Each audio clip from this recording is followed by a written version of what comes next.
Hey, John, welcome along. Thank you so much for joining me. Really appreciate it. I appreciate you taking time out of your day to be a guest on the show. So thank you. Oh, thank you for inviting me, Craig. Great pleasure. Now, I guess knowing you're an extremely busy person with many irons in many fires. So I guess the hardest part is to work out exactly which to start on. But perhaps that's the first question of how is it that you are able to successfully navigate so many things all at one time? Yeah, that's a good question. And I have thought about that from time to time, but I appear to be a very organized person. I mean, when Sharon came onto your podcast, she just started talking. But when I knew I was going to be on your podcast, I made a list of all the things that I could potentially talk about. Oh. And then for each of those, I put in bullet points so that I wouldn't forget something important. Yeah, that's great. So no, I've always been focused as well on my goals. If you give me a goal that I believe in, I will achieve it. Yeah. And from what I've seen of successful people, it does seem to be a very common theme, is that they're very clear, like yourself, on what the goal is and then creating a pathway, a blueprint, a map on exactly how to get there. Yeah, I have to believe in the goal. Yeah. If I believe in the goal, then it will be achieved. Yeah. Like we can talk about goals for a moment if you like. Yeah, definitely. Because one of my careers, I've had two main careers. One was teaching and one was as a production planning warehouse manager. I can mention Unilever because I had a good time there, so I'm only going to say nice things about them. But when I first began working there, some of the girls there were talking about going to Weight Watchers because they had to lose a bit of weight. And being realistic, I thought, well, I could lose a bit myself. And also, it was during my second marriage. I've had a few of them. And my second wife could also have lost a little bit of weight. But rather than nagging her and saying, come on, lose some weight, I thought if I go along to Weight Watchers, it might encourage her to also go along. That part didn't work, but I went. And they weighed me up and they measured me and they said, right, yes, to get to your goal weight, you have to lose 11, 12 kilos. We'll say 12. I thought, well, okay. And they said, normally the normal person loses half a kilo to 1 kilo a week if they follow the program properly. And I thought, well, I'm going to follow the program properly. That was never in doubt. Yeah. So I thought 1/2 to 1, 3 months. So that was my target, my goal. So I did everything correctly and the 3 months came up and I achieved my goal weight. And people were saying, oh, are you excited, John, that you've achieved your goal weight? Well, no, there was no excitement because I always knew I was going to do it. It didn't come as a surprise. I was going to get there. And the funny thing is, once I achieved my goal weight, Weight Watchers said to me, have you considered becoming a Weight Watchers leader? Well, no, I hadn't. But I thought, well, there's another challenge. I enjoy a challenge. Yeah. So I said, okay, yep, let's do it. So I was running 3 sessions a week. And I got nominated in my second year of being a team leader, nominated as the Weight Watchers Team Leader of the Year for Victoria and Tasmania. Wow, but very cool. Well, I thought maybe it's just because I'm the token male, who knows, but it was, I didn't win, but just the fact that I was nominated, there's only 4 of us nominated, and I thought, well, that's an achievement. So, set me a goal, and if I believe in it, it will be done. Yeah. That's, again, a similar theme I've seen with successful people is not only do they set the goal, but then it's not necessarily a surprise when they achieve it or when they get there or when they get close to it. It's an expectation. That's right, exactly. And quite often I've heard people that are successful asked, oh, are you surprised? And, the response has been similar. It's like, well, yes and no. I mean, I have had a little bit of luck and the success has probably been even greater than what I'd expected. But, for the better part, they had foreseen what was to come because they'd planned for it. They'd set a goal and then a map on exactly how to get there too. And they believed in themselves. Yeah. I mean, it was the same at Unilever when I was manager there. Every manager was given 5 KPIs. You know what a KPI is? Yes. Key performance indicator. Yeah. Playing along. Although I always used to say, but we never have PIs. We only have KPIs. PIs don't exist. Yeah. Anyway, so 5 KPIs. So I would look at it, analyse it, and work out how to achieve them. And every year I achieved my 5 KPIs. And after 3 years, they made me a high performer, which meant I got paid more on a bonus every year. Then when I achieved my KPIs for 10 years in a row, I was given sustained high performer and given an extra bonus at the end of the year. But the fact that I was achieving those KPIs was never a surprise because I planned for it. Yeah, that's right. It was inevitable. It was there from the very start, which, again, I've heard it compared to setting a course, in a car with a GPS. You've got to know, exactly what your final destination is, where you want to go. And then whether it's using the GPS or a map, you want to have a clear path on exactly how you're going to get there. There may be alternatives, there may be different options, but you've got a relatively clear path on exactly how you're going to arrive at that final destination.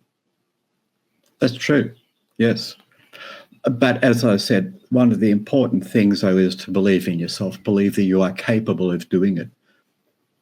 Henry Ford said, and I've got a lot of quotes, so I might throw in a few from time to time. But love a good quote. He said, whether you believe you can or whether you believe you can't, you will be correct. Yeah, that's such an awesome quote. It's one that I've used before, and it's just so true. Just having that, well, the belief, but also the mindset that, that it can be achieved, that positive outlook, that openness to do things like you with the example of Weight Watchers. If you had have just straight away defaulted to, oh, no, I'm not interested in that. And I discussed this last week with Sharon too.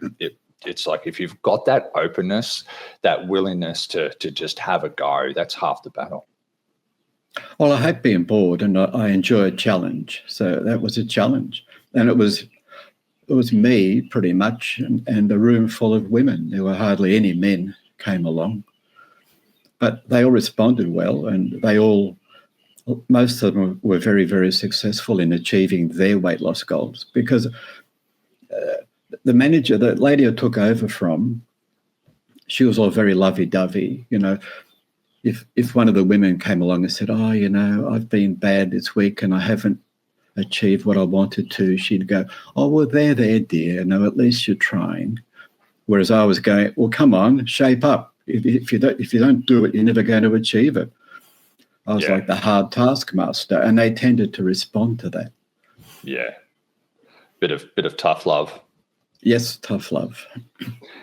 And I've often said that I have a strong belief in everything being about balance. So, there's in that situation, there's clearly room for both. Sure, having that empathy and understanding and compassion for people is important, but especially in this day and age of, everyone getting a place, everyone getting a trophy, trophies for last and that sort of thing. It's just so important to also have that tough love and to have that, that just being. It's what I've heard Gary V, who I'm a fan of, refer to as kind candor. So, it's still about being completely open and honest and frank. That's what I had, kind candor. But they were there to achieve a goal, so I was there to help them. Yeah, that's right. Yeah. Yeah. The only way you're going to achieve that is to, again, lay out that goal, lay out the path, and then to execute it, to actually, along the way, be steering the ship and aiming towards that destination too. Tell us a little bit about Unilever. Some people may be familiar with the brand. It is a brand that owns numerous other brands, but a large multinational company.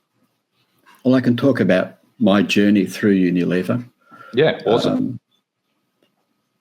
I was a teacher for 20-odd years, and near the end, I was around 39, and I began to feel myself just burning out, getting tired, losing the energy that I used to have with teaching. And I thought, I have not got another 20, 25 years in me. I'd just become old and cynical, and I'd seen too many teachers who'd got old and cynical and who were still teaching. And it wasn't fair for the children. No. And I thought, I never want to be one of them. So I'd always taught the children at school, if you believe in yourself and work hard enough, you can put whatever you put your mind to, you can achieve within reason. I mean, I'm never going to pole vault over, 15 feet or whatever, but you have to know what you can do and can't do. Man's got to know his limitations, as Clint Eastwood said. Yes. Well, Sharon tells me if I don't know. So I thought, okay, let's just do this. So I quit teaching. I didn't know what I was going to do, but I knew I could do something. Something would come along. And at that very point in time, the only time ever, Rosella, back then, advertised for a senior clerk. I'd never done it before, have never done it since. Wow. And so I applied for it. I also applied to get a job at Shep News, but because I enjoy writing, I thought that could be fun. But so I applied for the job. Shep as in Shepparton for anyone that's not sorry, yeah. Sorry. Locally, small town in Victoria. Yeah. Tachura is Tat. Shepparton is Shep. Kyabram is Kai. Murchison is Merch. We just compressed. That's the Australian way. We abbreviate everything. Yes. I applied for the job there. I happened to notice, without deviating too much from the topic, but I happened to notice that they said that a knowledge of Lotus 123 would be useful. And I'd never heard of Lotus 123 when I applied for the job. And I can't lie. There's something within me that I just can't lie. I tend to, I call it lying by omission. If you ask me a question and I don't want to give you that answer, I will weave around it so that all of a sudden we're off track and go on whatever, but I can't tell an outright lie. So I spoke to a few people and said, Lotus 123, what the hell is it? And someone said, it's a computer program. I said, oh, great. What does it do? And he said, it's to do with numbers and spreadsheets. I said, okay, that'll do me. Got to the interview. If they had have said, do you know Lotus 123? I would have had to have said, no, I'm sorry. But I didn't, and they didn't. Halfway through the interview, and I said, and by the way, Lotus 123, what a great computer program. Those spreadsheets, they do such an amazing job with numbers. And they assumed I knew what I was talking about. Because I always knew if I got the job, I could soon learn it. I can learn anything I put my mind to. So I thought I could learn that. Yeah, and within 2 weeks after getting the job, I was doing Lotus 123 all over the place. So I believe that was the early forerunner of like Excel spreadsheets. Excel, yes, Excel. Yeah. And Excel's been my friend all the way through as a production planning manager. But anyway, I got the job there, and that was at that point Rosella was tomato processing. So it was just tomato soup, tomato sauce, tomato paste, and we did a bit of pickles and chutney. They still make the best tomato sauce or ketchup, as some people may know it as. Yeah, but it's not made by Rosella anymore. It's made overseas, I think, because they sold the brand. Yeah. But anyway, so I got the job there. And part of the Rosella production plan was what we call the tomato season. So during the tomato season, we bring in like 60, 70,000 tonne of tomatoes over a 3-month, 2.5-month period. Mm-hmm. But they've got to be staggered as they come in. You can't just bring them all at once. Yeah. And of course, they don't grow perfectly to order as well. Sometimes, according to the weather, they're a bit slow, or if it warms up, they're a bit quick. So somebody had to manage the tomato season. And so they gave that job to me. Thank you very much. So it was like a 24/7 job, type of job. I didn't have any weekends off or anything like that over 3 months, but I didn't mind because I enjoyed it. It was a challenge. So you have to work out what production you can put in the plan in order to process the amount of tomatoes that have come in during that period. If you haven't got enough production, then tomatoes go to waste. If you've got too much production, then people are hanging around waiting for tomatoes to come in. Yeah, so there's a shortfall. Yeah. That was quite a bit of a challenge, but once you do it for a couple of years, it becomes quite easy. Then it's just the weather you have to worry about. And then they brought in Ragoletto, and we started making Ragoletto. Pasta sauces, yeah? Yeah, pasta sauce, sorry, yep. Yeah. Then chicken tonight. Everybody knows chicken tonight, I'm sure. Yeah, definitely. Brought that in. And we began to expand, and then we had a Lipton iced tea. We brought that on board as well. And by this stage, I'd been promoted to the planning manager, so I was doing all of that work.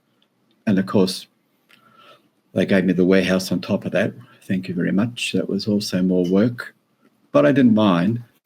So just planning all of that. And then we had a factory in Melbourne at Knoxfield doing all the cuppa soup, all the dry foods. And they had 13 lines down there making cuppa soup. And they decided to sell that factory and send all the cuppa soup to be made overseas. And our factory manager said, well, no, hang on. If you invest in our factory, we'll make the cuppa soup up here at Tatura. So they weighed up the pros and cons and decided that it would make more sense, actually, to do it here. It wouldn't have all the supply chain issues, and it wouldn't have to change all of their formulas because the materials overseas were a bit different to what you get here. So they then decided to invest $20 million in the Tatura factory and bring up all of those 13 lines up to here. And when's this? What sort of time are we talking about? When would this have been? 2010. Oh, okay, sure. Yeah, 15 years ago. So, yeah, still sort of similar money to today. I suppose it's the equivalent of 25 million or... Yeah, maybe a little bit later, but around that time. Yeah. And so that was more work I had to then plan and work on. And I finally said at that point, I think I need an assistant manager. So they advertised all over the world for one. Wow. And I had a fella I had a lot of people from India wanted the job, but a fella from South Africa applied for it. His name was Gil. Gil. We called him Gil. But Gil. I think Dutch background or something. And he came out, and I liked what he could deliver, so I appointed him. And the interesting thing about that, which is a side story, but he and his wife came out, and there are two things. One, his wife couldn't believe that there were women driving trucks in Australia and women driving tractors in Australia, because that just didn't happen to the women in South Africa. Okay, right, wow. And also they went to, they arrived just before Christmas, so they went to a Christmas function up in the park with their children, their two children, and they couldn't believe that the parents would just let their children run all over the place. Because in South Africa, you have your children right against you with your arms around them. Whenever you walk anywhere, They're right there. You never ever let them away from arm's length. And here they were just running everywhere. So that was an eye-opener for them as well, just the freedom that we had. That change of mindset, yeah. It did. So we don't get all that sort of crime. We didn't back then, all the crime that you were getting in South Africa. And I showed him the front page of our local newspaper, which said on that day that he was there, stray dog mauls pet dog in backyard. I said, that's the main thing that happened. Story. There's your, yes. Yeah, that's so. And they're still living here and they're still very, very happy now. And he's gone from strength to strength. He's no longer at Unilever, but he's got his own company up in Queensland. We're doing very, very well. Fantastic. So what else about Unilever? No, they're a great company to work for. I had no problems at all. And they employ local, so it gave many, many people in the area a job as well. So, that was good. And I know we've discussed previously, they previously started as the old Lever and Kitchen company, I believe. Kitchen. Overseas. Yeah. Well, we became, we were Rosella, then we were Uni Foods, and then Unilever, but Unilever was Lever and Kitchen. Right, I see. Yeah. How long did you end up staying with them, with Unilever? I think 21 years. Oh, right. Okay. Yeah. Would have seen a few changes. Retire. Oh, yes. Well, I mean, I got paid good money. I can't complain about that. But there was a lot of pressure, a little bit of stress as well. I've always said that the jobs cause pressure and people cause stress. And there was a bit of a combination of that. But I've seen people hang on when they're under pressure as they get older for too long, and then they have a stroke or they have some sort of medical condition, then the rest of their life has been ruined. So I thought, I'm healthy, I've got enough money now, time to just retire and move on. Yeah. I've always been able to make that sort of decision well, without any regrets. I used to have a motorbike. It was a Yamaha Midnight Special. It was a special bike. It was shaft driven, not chain driven. Okay. So you could just drive along at 120k. Not that I ever did. I wouldn't be like that. And no vibration on the handlebars, no nothing. And I sold it. And people said, you sold your bike? And I said, yes. I noticed I was missing volleys on the net playing tennis. And I said, what's that got to do with your motorbike? And I said, well, if you've ever ridden a motorbike, you have to be totally aware of what is happening around you at all times. Your reaction times have to be spot on. There are so many problems and issues that can occur from other cars, drivers, whatever, that if you're starting to slow down, if your reactions are no longer what they used to be, then you could be in trouble. So because I was no longer hitting those volleys on the net that I used to get to or anticipate or see or react to, I thought, sell a motorbike. Yeah. Yeah, it's good that you saw that writing on the wall. And that is, excuse me, I guess that is a bit of a theme for you as well, as that ability to self-manage and self-regulate both in your personal life and your professional life.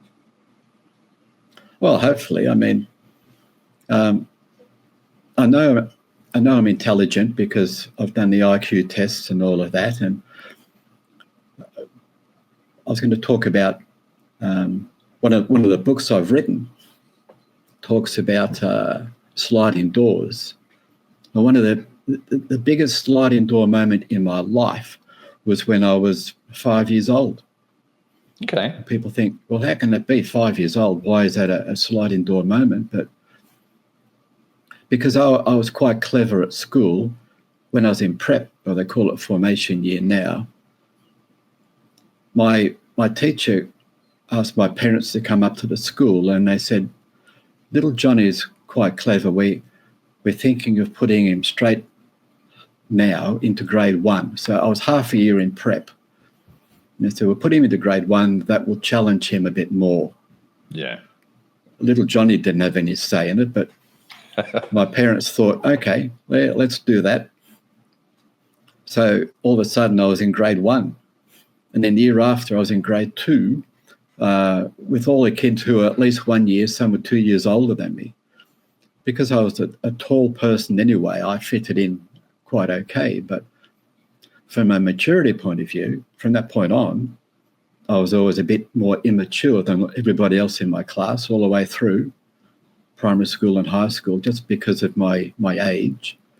Just your natural development. And also, yeah. And when it came to playing cricket and football, well, I wasn't strong enough or whatever physically there to play in the school football team or cricket team. But I was a good swimmer, actually. I had my own coach. He would pick me up before school, well before school. So 5 o'clock in the morning, he'd pick me up and take me to the pool. It was Brunswick Pool, which was heated, thank goodness. And I'd do all the swimming, all the training, and then he'd drive me home, and then I'd go to school. And I remember in year 6, so swimming sports, it's underage. So the kids I was swimming it against were all grade 4 and grade 5. Yeah. And because I was a good swimmer, I won. Yeah. And I said to my mates, I won that. And they go, yeah, but what do you reckon? They're only grade 4 and 5. Of course you're going to win. But I should have been grade 5. Yeah, exactly. So, got no accolades for that. No. Yeah.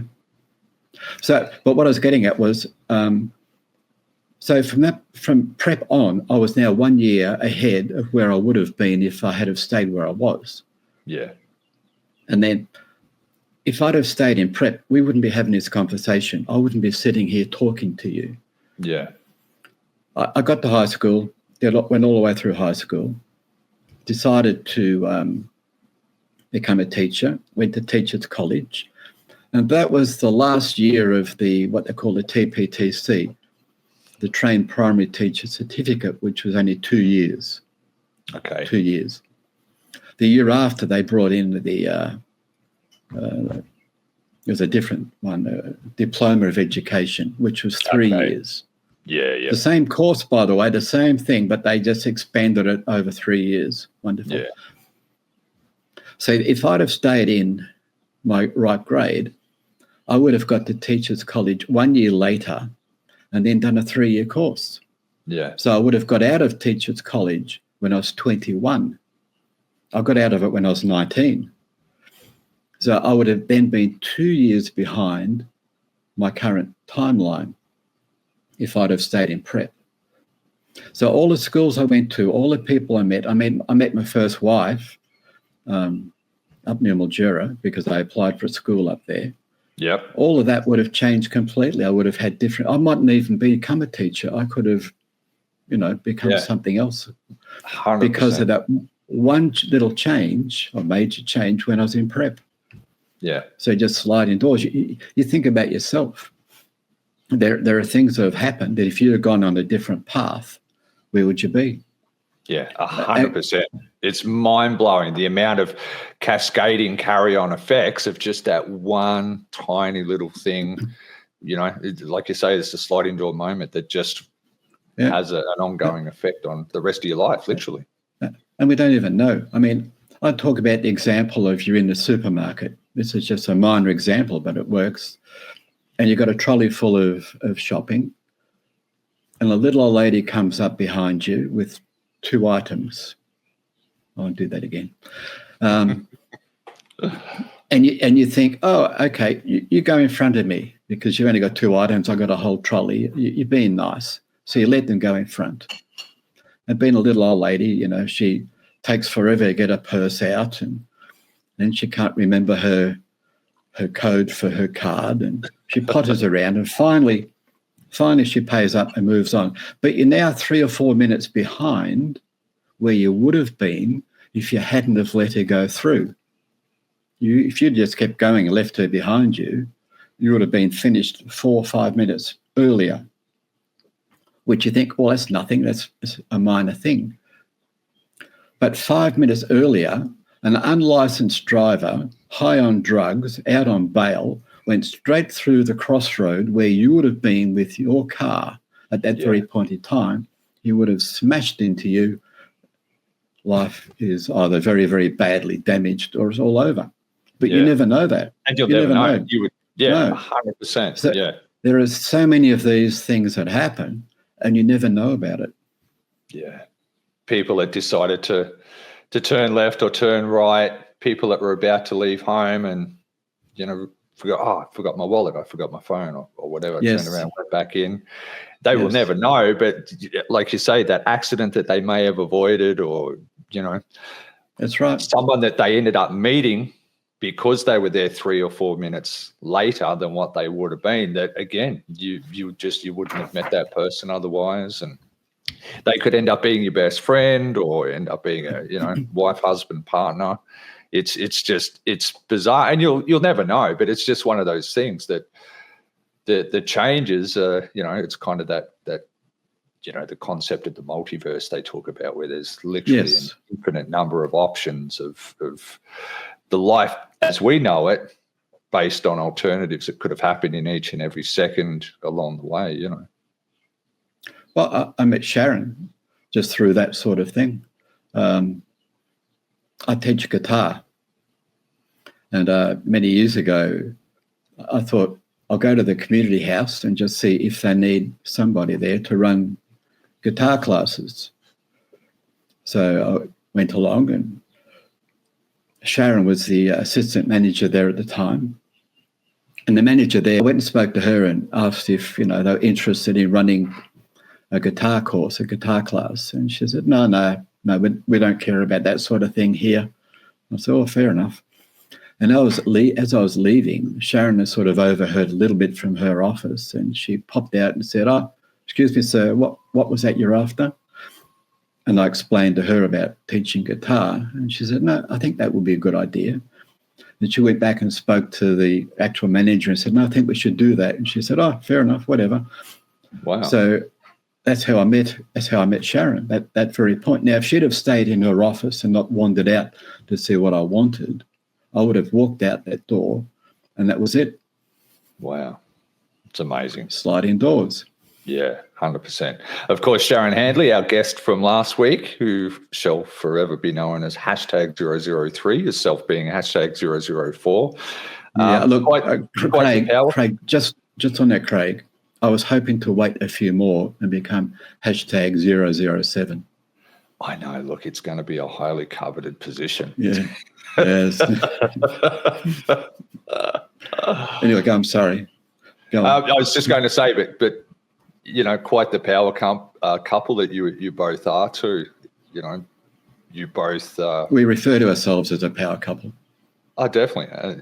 All jokes aside, you guys really are. Like, both professionally and personally, you complement each other. You work so well together. You bring out the very best in each other. From what I can see, you really are a power couple in every definition of the term. I won't talk too much about Myers-Briggs, but I'm a big fan of Myers-Briggs. But Sharon and I are the complete opposite in every category. I tell people, where I'm strong, she's weak, and where she's weak, I'm strong. Yeah. The very definition of a successful couple right there. No, did you hear what I said? Yes. Good. We'll have to play like that I say, back. it's the very definition of a successful couple right there. Anyway, I wanted also to just, I'll talk about writing at some stage as well, if you've got time for that. But we've got all the time in the world, so yeah, definitely. I've been married 3 times, and my first wife was very active, very sporting, and that's what attracted me to her there. She was a top netball player, top basketball player, a number 1 squash player, very good at whatever sport she took up. And because at that age I was very sporting, that that's what attracted me to her. The thing about marriages and couples is quite often you're on a different path, but at some point your paths cross over and interact. And at that point in time, you think, yeah, we've got a lot in common. We're very similar because our paths are very similar, but the direction of both paths are actually going to move away from each other. You just happen to be in the point where you're intertwined or crossing over. At that time. And we gradually grew apart, and we no longer had the same interest and feelings that were there initially. And being true to my own nature, I thought, well, okay, that's it. We just have to say, that's it, stop, let's move on, which is what I did. Wasn't easy, by the way. It never is, but you need to be strong within yourself. Yeah. Because, again, I thought to remain together with this person now for the rest of my life would not be good for me and wouldn't be good for her. So yeah, exactly. Yeah. Moved on. Yeah. Then my second wife was very musical, very creative from a musical point of view. She was very, very talented as a singer. And she was, that attracted me to her because at that stage I was becoming more, well, not really musical, but creative. I was looking at writing and doing those sort of things. And the creative aspect of her life then attracted me to her. And then I'll talk about music a bit later if we get time. But then, again, our paths were intertwined, but again, they moved apart. Yeah. And I moved on to the final stage in my life, which is the spiritual side. And Sharon's very spiritual. And that, again, attracted me to her, the spiritual side of things.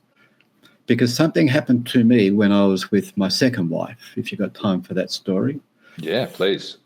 Because the question is, do you believe in life after death? I do, yes. You've got examples or?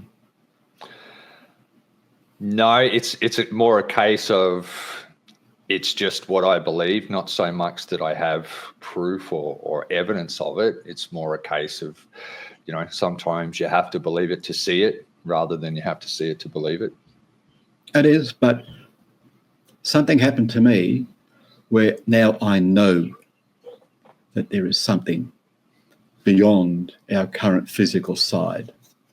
Wow. That's interesting, isn't it? Yeah, definitely.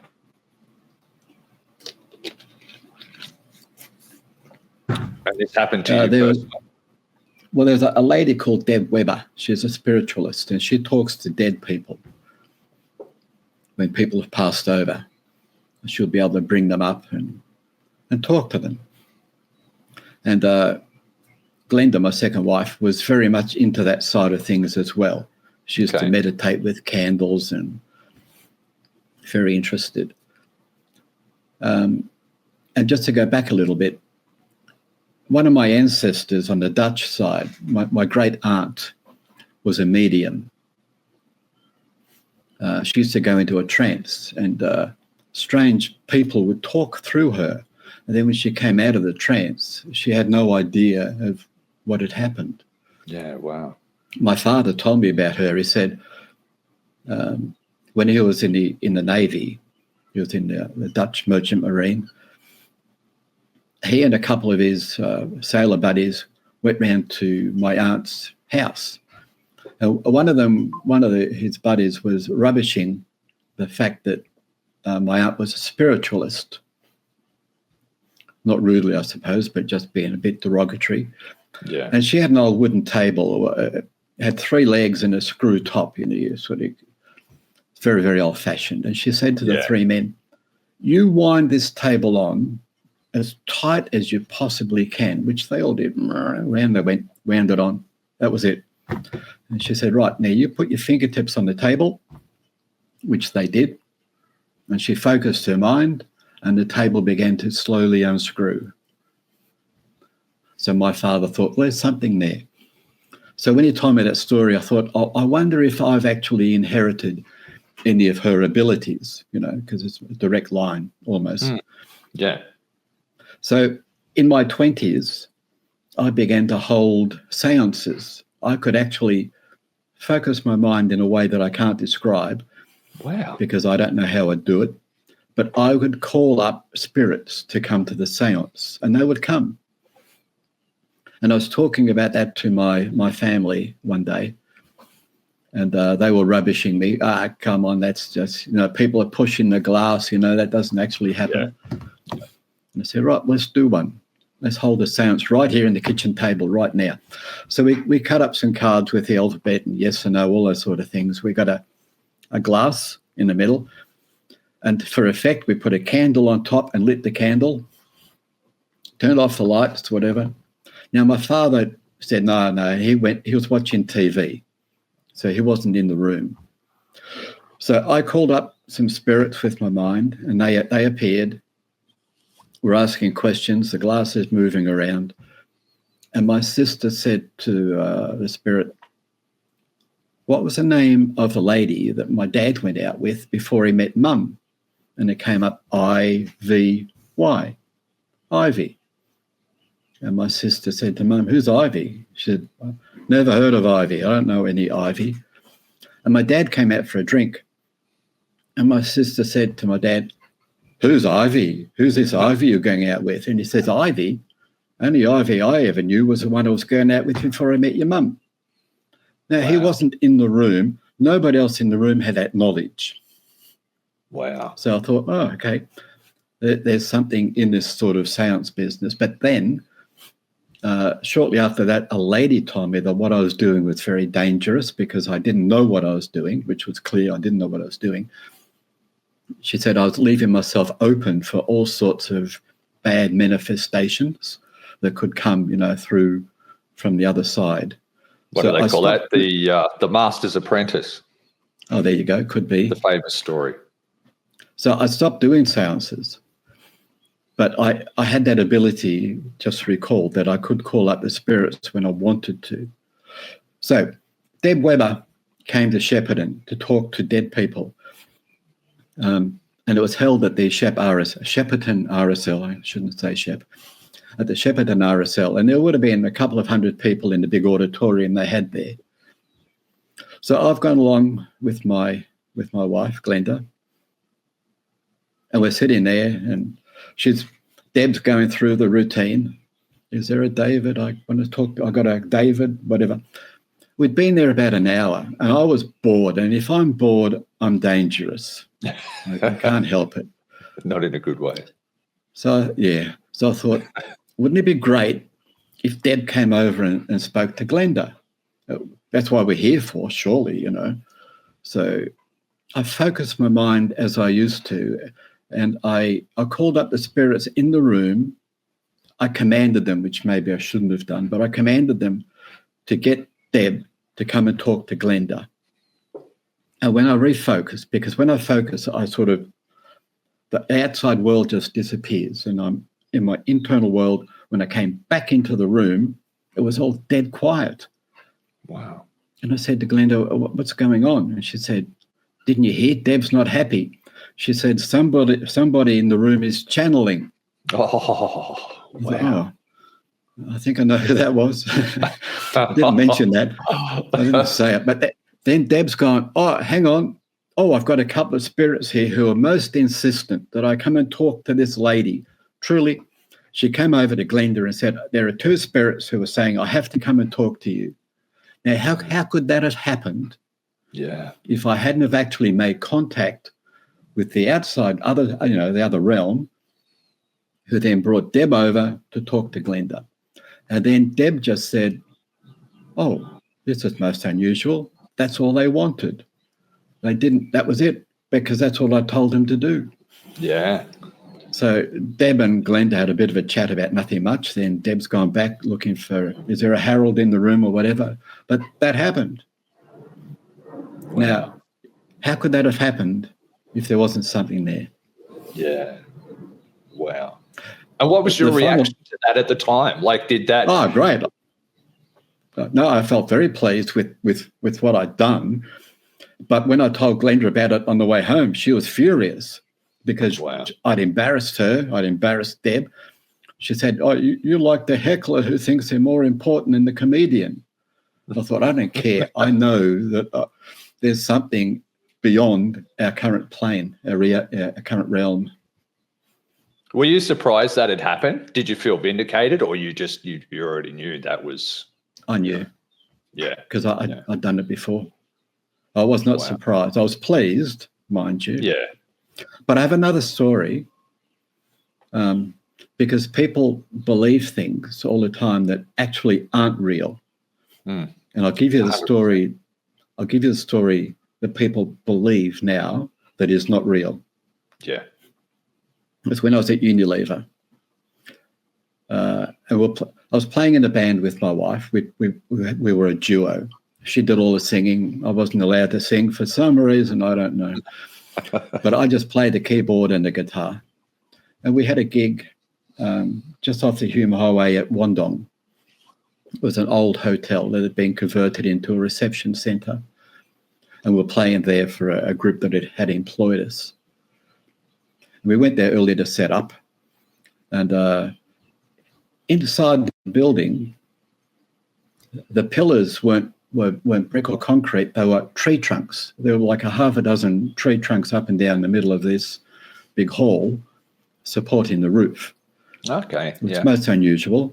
And the lady there was all dressed in black, and she had a lot of cats. She was a cat lady. And she was chatting to us, where you're from, etc. And we said, "Oh, Tatura."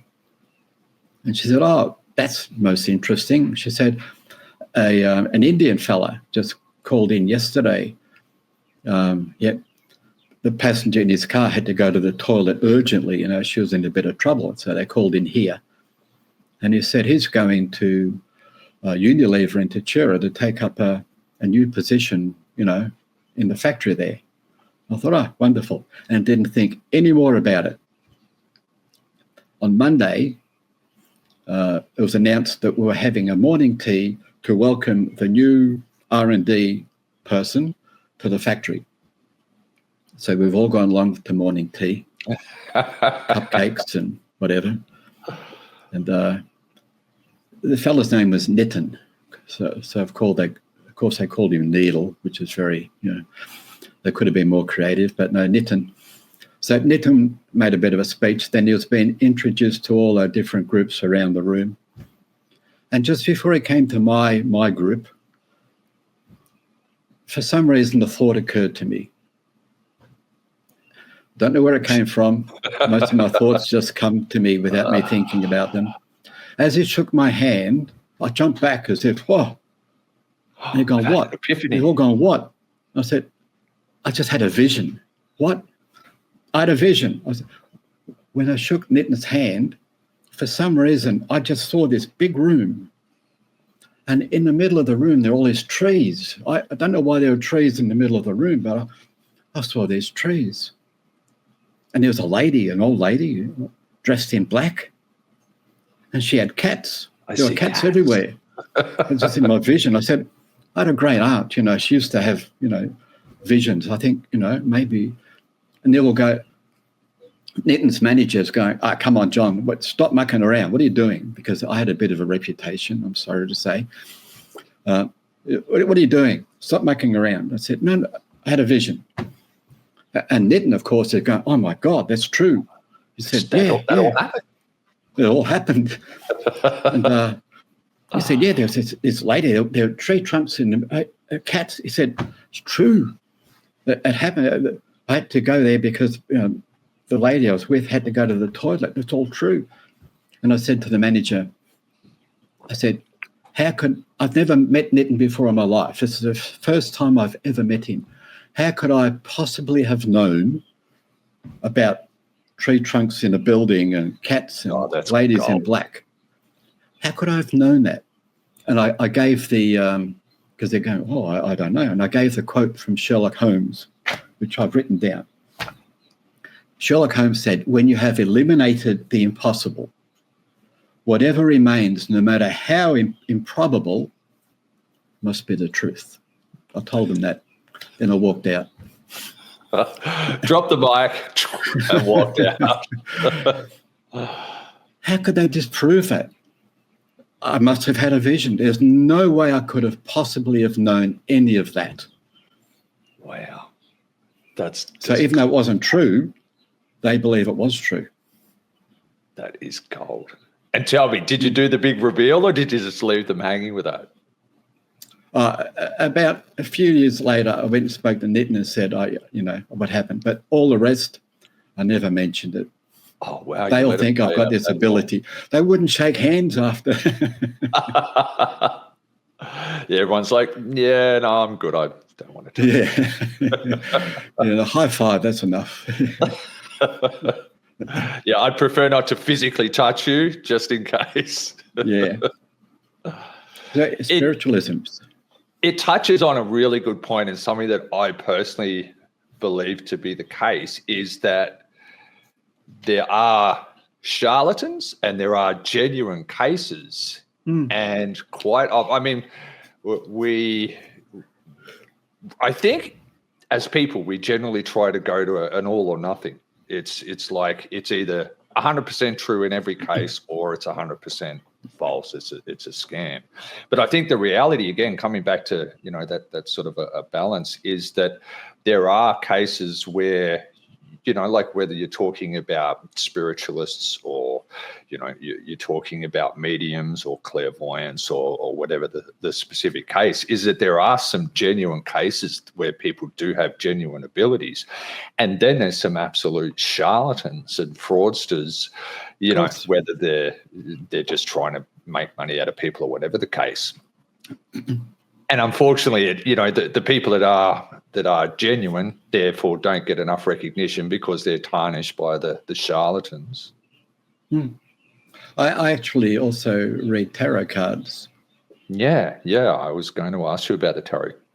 Tell us about tarot from the perspective of someone who knows nothing about it other than the word, tarot and tarot cards.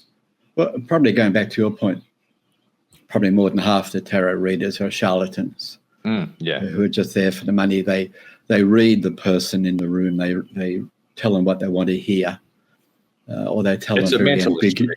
Essentially, it is. Yeah.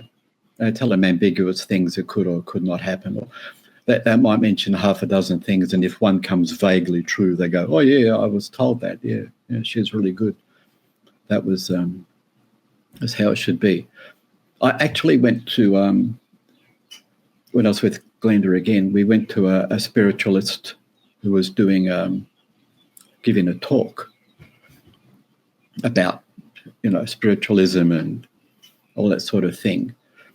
And I was focusing on what she was saying. I was focusing on her and her words. And after the session, she came up to me and said, "Young man, never come back to one of my readings ever again." She said, "You were giving me a headache. Actual headache." So just my energy was affecting her. So, wow, strange, isn't it? Yeah. Was it anything you were aware of at the time? No, not at all. No, I was just focusing. It was just my focus. I went to somebody else because later on, another time, to have my fortune told, whatever, to see what they would come up with, because they'd be working with Glenda and telling her things, and she seemed to think they were okay. So I went and sat down with this person, and she just said, "I can't take your money." She said, "Your mind is just so busy, I can't read it." And so she said, "No, you have to go." Sure. So there's something going on. But anyway, from a tarot point of view, people who tell the future, they're the ones who are making it up. Because the future's not yet written. We change the future in the present. And you can make 100 different decisions within the next hour that will change your future completely. I mean, through physical harm or through financial decisions or whatever it might be. You don't know the future. When I was doing the seances, I actually spoke to a spirit and said, "Can you tell me the tat's load of numbers for next week?" I thought, let's make something out of this. And the spirit said, "Oh, of course, sure, no worries." I said, "What are they?" So it was a lady. She told me. I wrote them all down, went and bought a ticket just with those numbers in it, waited for a week. Not one number came up. Nothing. So in a seance after that, I said, "Can you tell the future?" And they said, "No, can't tell the future. Not yet written." Yeah, yeah. So the tarot readers who talk about the future, they're the ones who are just after the money. I do tarot in a different way. For some reason, tarot interacts with your subconscious. So I always tell people, if you've got a decision or a question that you want to know the answer to, bring that along. And through the use of the cards and through me talking to you, you will come to the answer. You'll find out what it is that you want to know, what decision you need to make. Yeah. And that has worked so well over time. But you have to have an exact question. The more rambling the question, then the more inexact the answer. Yeah, okay. So, for example, if you've got a question that you would like to ask if I was a tarot reader, what would it be? What's something you want to know that you don't know the answer to? That's a really good question. If you're saying, will I be a successful podcaster? We don't know. That's a very ambiguous sort of question. It's got to be more exact. Okay. So I guess, just to pull an example out of thin air, specifically, will or would there be a 100th episode of the podcast, of the show? I can say yes, but I'm only guessing, and the cards couldn't tell you either. That's just too open-ended, and we're talking about the future. Yeah, yeah. And again, you might say yes, and that might have been the case, but then I could intentionally stop the podcast and never do another one before you've set the future. Yeah, I failed. Yeah, yeah. But so have you. Yeah, yeah, 100%. Yeah, no, they've got to be very exact. A lot of it is to do with a yes or no type of decision. I had a lady once came, and she was in two minds about whether she wanted to continue a relationship with this person. Mm-hmm. Should I or should I not? Now, that's a fairly exact question, yes or no. So through the cards and whatever, and me talking and asking questions and whatever, she already knew the answer. Yeah, yeah. Subconsciously, she knew the answer. And when it came out that it was break this off, she said, yeah, that's what I was thinking. She already knew it. Yeah. But the tarot cards bring out what we're still in our subconscious that we're repressing or suppressing. It's there. We just don't want to actually face it. Yeah. So that's how I use tarot. Yeah, that's I was going to say. And so do you see your role, therefore, going back to that example where you're actually helping to get to that answer that they pretty much already know? Yes. Yeah. That's how it is. Yeah. The cards go through, the first card is the past in regard to the question, all right? Talking about the past. And whatever card comes up, we'll talk about that. Could be a bad card, a good card.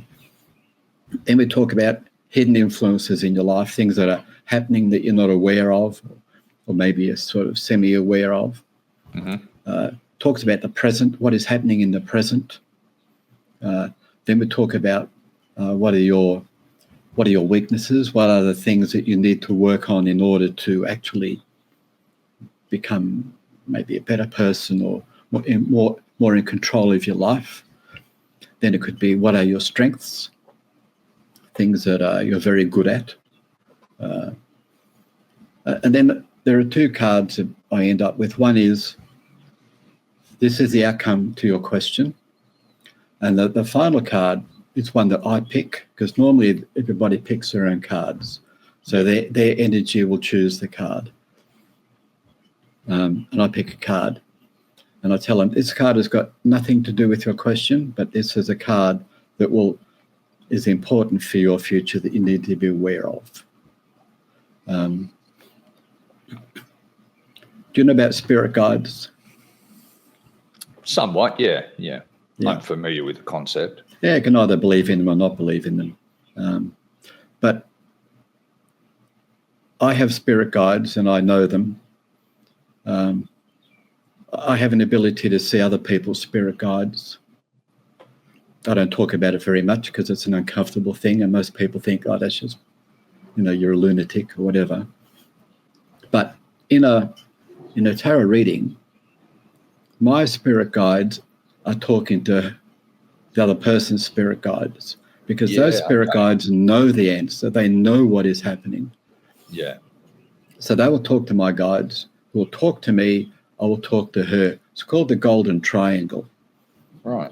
So there's a rotation going on between the outside realm and our current inside realm. So my spirit guides will help me to ask the right question and to see where she should be going because of what her spirit guides have told mine. Okay. So when you say a triangle, it's like our realm to that realm and then back to us kind of thing. Yes, it is. Yes. Right. Yeah. Okay. Your spirit guides are there. Everybody has 3, maybe 4, sometimes 5. But they will only help if you ask.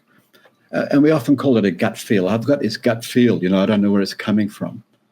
It's your guides trying to knock on your head going, this is what you must be doing.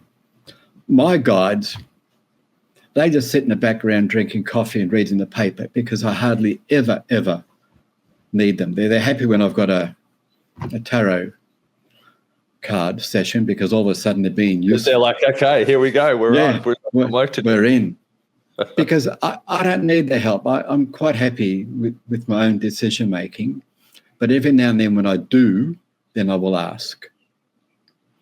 So then they go, okay, cups down, boys, he wants us. So, they come in and we have a bit of a chat.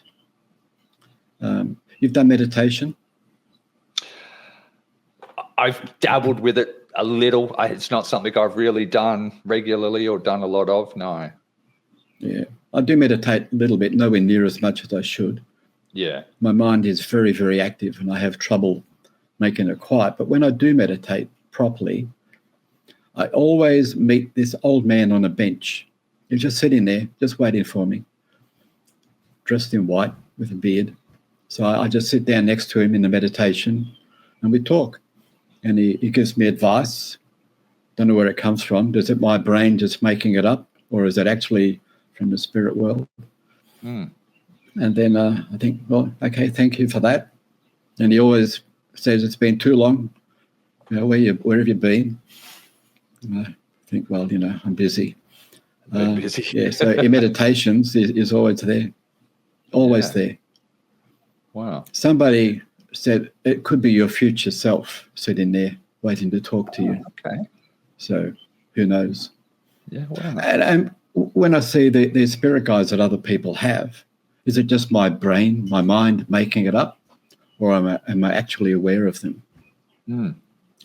See, I can. You got 3, 4. You got 4. I can see 4 guides. 4. Yeah. They're there to help you. They're there because. Couple have been assigned to you right from the get-go. They've always been with you right through. Others come and go as you require them. Right. And every now and then you will get a guide. If you reach a high level within yourself, then the universe will send a younger guide normally, who died early or hasn't been very successful when they were alive, to learn from you. Wow, okay. So that when they're reborn at a future time, they will go back with more understanding, more knowledge, and they won't make the same mistakes that they made in their first life, or second or third or 15th, whatever it might be. Isn't that interesting? Because you think of like they're there just to serve you, but no, but they're there to learn. Some of them are there to learn from you. Most are there to help you, not to serve. Serve's the wrong word. They're there to help. They're there to clarify things. So whenever you get a gut feel, see, my guides are saying now, go, bro. Whenever you get a gut feel, that's your guides knocking you on the head. And that's how they talk to you. Wow. So that's why your gut feels are normally always correct. Yeah, 100%. And that's something I think a lesson that I learned very early on in life is to be very instinctual, to listen to that gut, to listen to your instinct, to listen to those feelings. Yeah. But, there's a lot of people that don't, that whether they use logic in inverted commas or, reason, what's the quote? Pale reason. You will not find a more logical person. We maybe will, but I'm one of the most logical people on the planet. Yeah. Very, 100%. Very logical. Yeah. But one of my feelings, or one of my, it's a belief, I suppose, is what's the point in being intelligent if you never actually use it? And part of being intelligent is the ability to change your mind or to embrace a belief that is different from what you originally had because you've had more information. Yeah. So I hope I'm not coming over as being supercilious or whatever, but yeah. No, I 100% agree. And, that is something that I've prided myself on, is that ability to have that openness, not to just go, oh, look, the next thing that comes along I'm going to believe to be true, but just to go, hey, what if there's another opinion in the room other than my own? Just that kind of know thyself, Socrates thing that I've spoken about previously on the show, just to go, hey, I don't have all the answers. I don't know every fucking thing. I have to be open and I guess, have that openness to other views and other perspectives, and that I'm not always right, I mean, we shouldn't be wishy-washy and just changing our mind willy-nilly, but no. I've said as well that a sign of lack of intelligence is that you never change your mind. Yeah. And there's a lot to be said for backing your own beliefs and backing your own opinions too. Of course. But the moment you get something new that you need to listen to and understand, and then maybe make a change in your beliefs, that should be done. That's a sign of intelligence. You get people who go, I've always believed this all the way through. My dad believed it, my grandfather believed it, we've always believed it in our family. Well, you're not using any intelligence at all. You're just going with what is there. Yeah. I'm not going to pick on religion, but a lot of people just get their beliefs from religion, never question it, and that's it. That's the end of their thinking about beliefs. Yeah, totally agree. That's probably my biggest criticism of religion too. Yeah. So, not to say that I don't believe in, an afterlife or a higher power. It's just that I don't believe that religion is the journey to get there. I've heard the Stairway to Heaven, obviously a famous song rather, but it's the description of man using religion to try and build exactly that, the proverbial stairway to heaven. Oh, yeah. I couldn't agree more. And a lot of people just use religion as a crutch as well, They don't have to think. It's done for them. Yeah, it's a shortcut to thinking. Yeah, and it doesn't mean it's correct. If you look how religion has changed their beliefs over the years, I looked up the other day because I was thinking about religion. How many religions are there on the planet? Do you know? It'd be in the hundreds. It'd be at least 100. 10,000. Wow. A lot of those are very minor, but there's a group of people who believe in what that religion is telling them. Yeah. Now, they can't all be correct. I think there's 12, maybe a bit less, major religions in the world. Okay. Yeah. But if it was all correct, there'd be one. Yeah. and they wouldn't be fighting each other in order to prove that they are the one. Yeah, to prove my religion's better than your religion. Yeah, that's right. Yeah. Wow. So, someone said it's the opium of the masses. Yeah, very much so. Well, and and it's clearly been used historically as a way of controlling people, as a way of exerting power over people. Yeah. Exactly. Why do you think the bishop exists on the chessboard? Power. Yeah, definitely. Yeah. Sorry, what were you going to say? It just becomes a way of controlling the masses, of using that power, not for any kind of spiritual benefit, but just as a proxy way of governing people, of being the power over people. Yes. Yeah. Don't upset the apple cart, because if you're a good person and don't protest, you will go to heaven. Yeah. And if you do protest and upset the apple cart, you're going to go to hell. So people go, oh, well, I better not upset the apple cart. I better just be a nice person. So they go with the flow. Yeah. Promises in the afterlife that if you do this, you'll get that. And, that kind of approach to religion. And look, if I very much believe in whatever works for people, whatever works for the individual. Your way may not be my way may not be your way. And, for some people, religion may provide that structure or that comfort that they need. Power to them. It's very important for people who need the comfort that they have got it. Otherwise, they're lost. They're upset, they're confused, they're lost. Religion gives them a firm basis in what to believe. Yeah. So they're happy doing that. It's just not me. Yeah, I don't believe that the ends necessarily justifies the means, but if it does get them to that place that they need to go and no one gets hurt along the way, what's the harm, Yeah, that's fine. Yeah. And you can believe in it, just don't try and make me believe in it. Yeah, exactly. Yeah. The problem becomes when they're either trying to convince other people to have that same belief and, then shitting on people for not having that belief, and there's, without naming any specific religion, there are a number of religions that do exactly that, where if you don't believe in this religion and everything that we say that it contains, then that's it. That's the end of you. And then that's been a way that a lot of, especially the major religions, have used to control people. If you don't do this exact thing or have this exact belief or perform this specific ritual, then how dare you? You'll be vanquished to hell for all eternity. Yeah. I think we should move on. But look, it's fascinating, and I think it's safe as long as it's a safe discussion as long as you're not singling out any religion. But for me, talking about religion generally, regardless of what that religion is, for me personally, there's an inherent danger in, I guess, following or tying yourself to any one religion.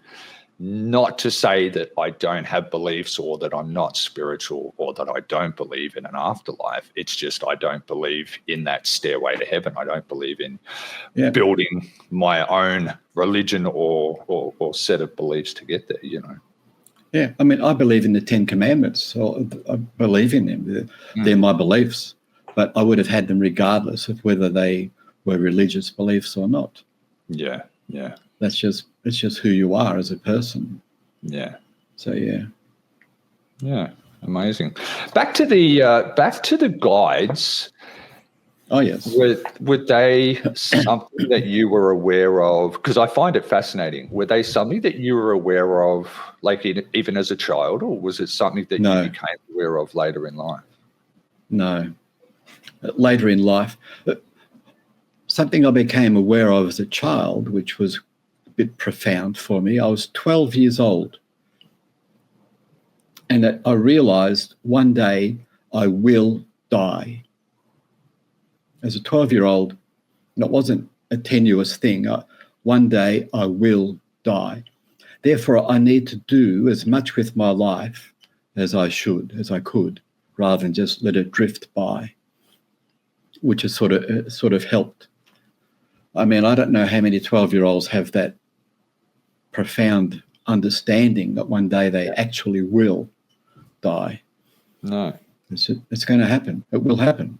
It will happen to everyone. And I think someone else said,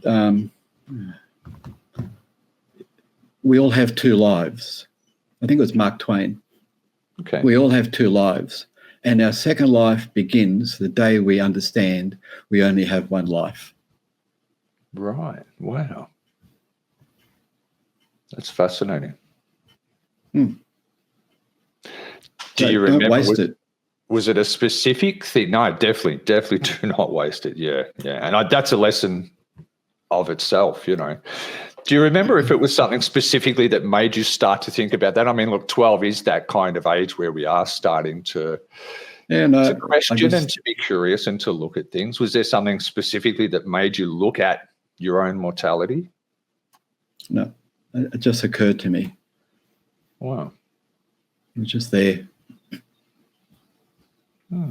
You want to hear another saying that I sort of incorporated when I was about 12 years old from my mother, maybe a bit earlier even, because it was something very important that she told me as well. And that has also pretty much directed my whole life. She said, if it is to be, it's up to me. Yeah, totally. Yeah. Nobody else will do it for you. If they do, that's a bonus. But if you want it done, if you want to achieve something, you're the one who's got to have to do it. Yeah. Don't wait for somebody to hand it to you. Yeah. So all the way through my life, if I want to achieve something, I know there's only one person who's going to be doing it. Yeah, That's me. Exactly. Yeah.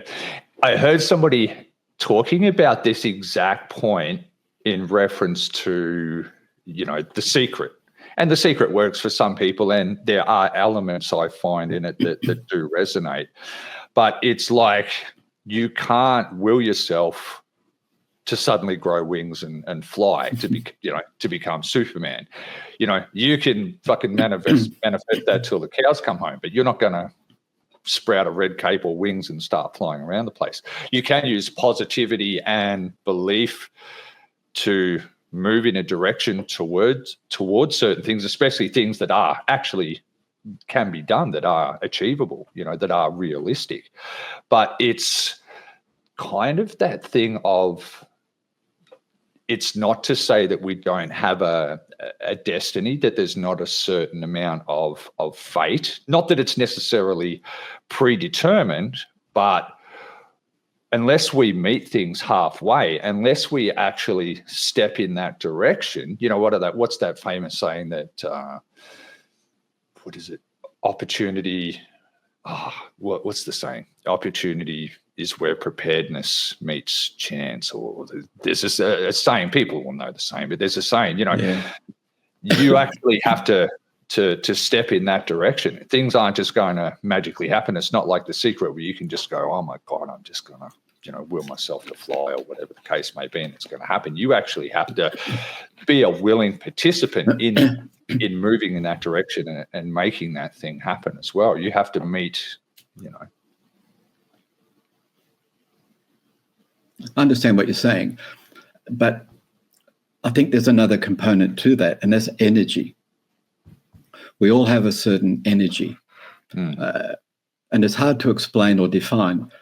You can meet somebody for the very first time, and you can like that person straight away. There's something about that person's energy that interacts with your energy, and you get on really well. And there are other people, the moment you meet them, you go, oh, no, don't like that person. And there's no reason for it. No. But their energy is wrong according to your energy. Yeah. Now, if you look at The Secret, people often take it too far, which is what you were saying. Too literal. Well, there's somebody I knew who read the book and they began to manifest a BMW in the driveway. Well, it never turned up. Surprise. But what they should be looking at is, okay, what you focus on, the more you focus on something, that's what you get. there's a saying about focus and what you want to achieve as well. But we have an energy. And if you put your energy out there, you want to achieve something and focus on that and work toward it, you have to do the work. It won't just happen by itself. The energy will then interact with the universe, and the universe will then help to provide more of what you're looking for. But it's very important that you also have to be involved in the process. It just won't happen by itself. You've got to put yourself out there.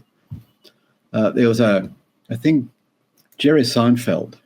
I was just thinking exactly that, which you and I have spoken about before. I didn't mean to jump in, but I was just thinking exactly the same thing, the Jerry, famous Jerry Seinfeld You can tell the story. No, you tell it. No. Well, Jerry Seinfeld held a big conference. He was the main speaker for a big conference on how to be successful. And people paid a lot of money to get a ticket, and they had, pre-speakers and whatever to warm up the audience, before Jerry came on. Madison Square Garden. Was it? Yeah, Madison Square Garden sold out. Yep.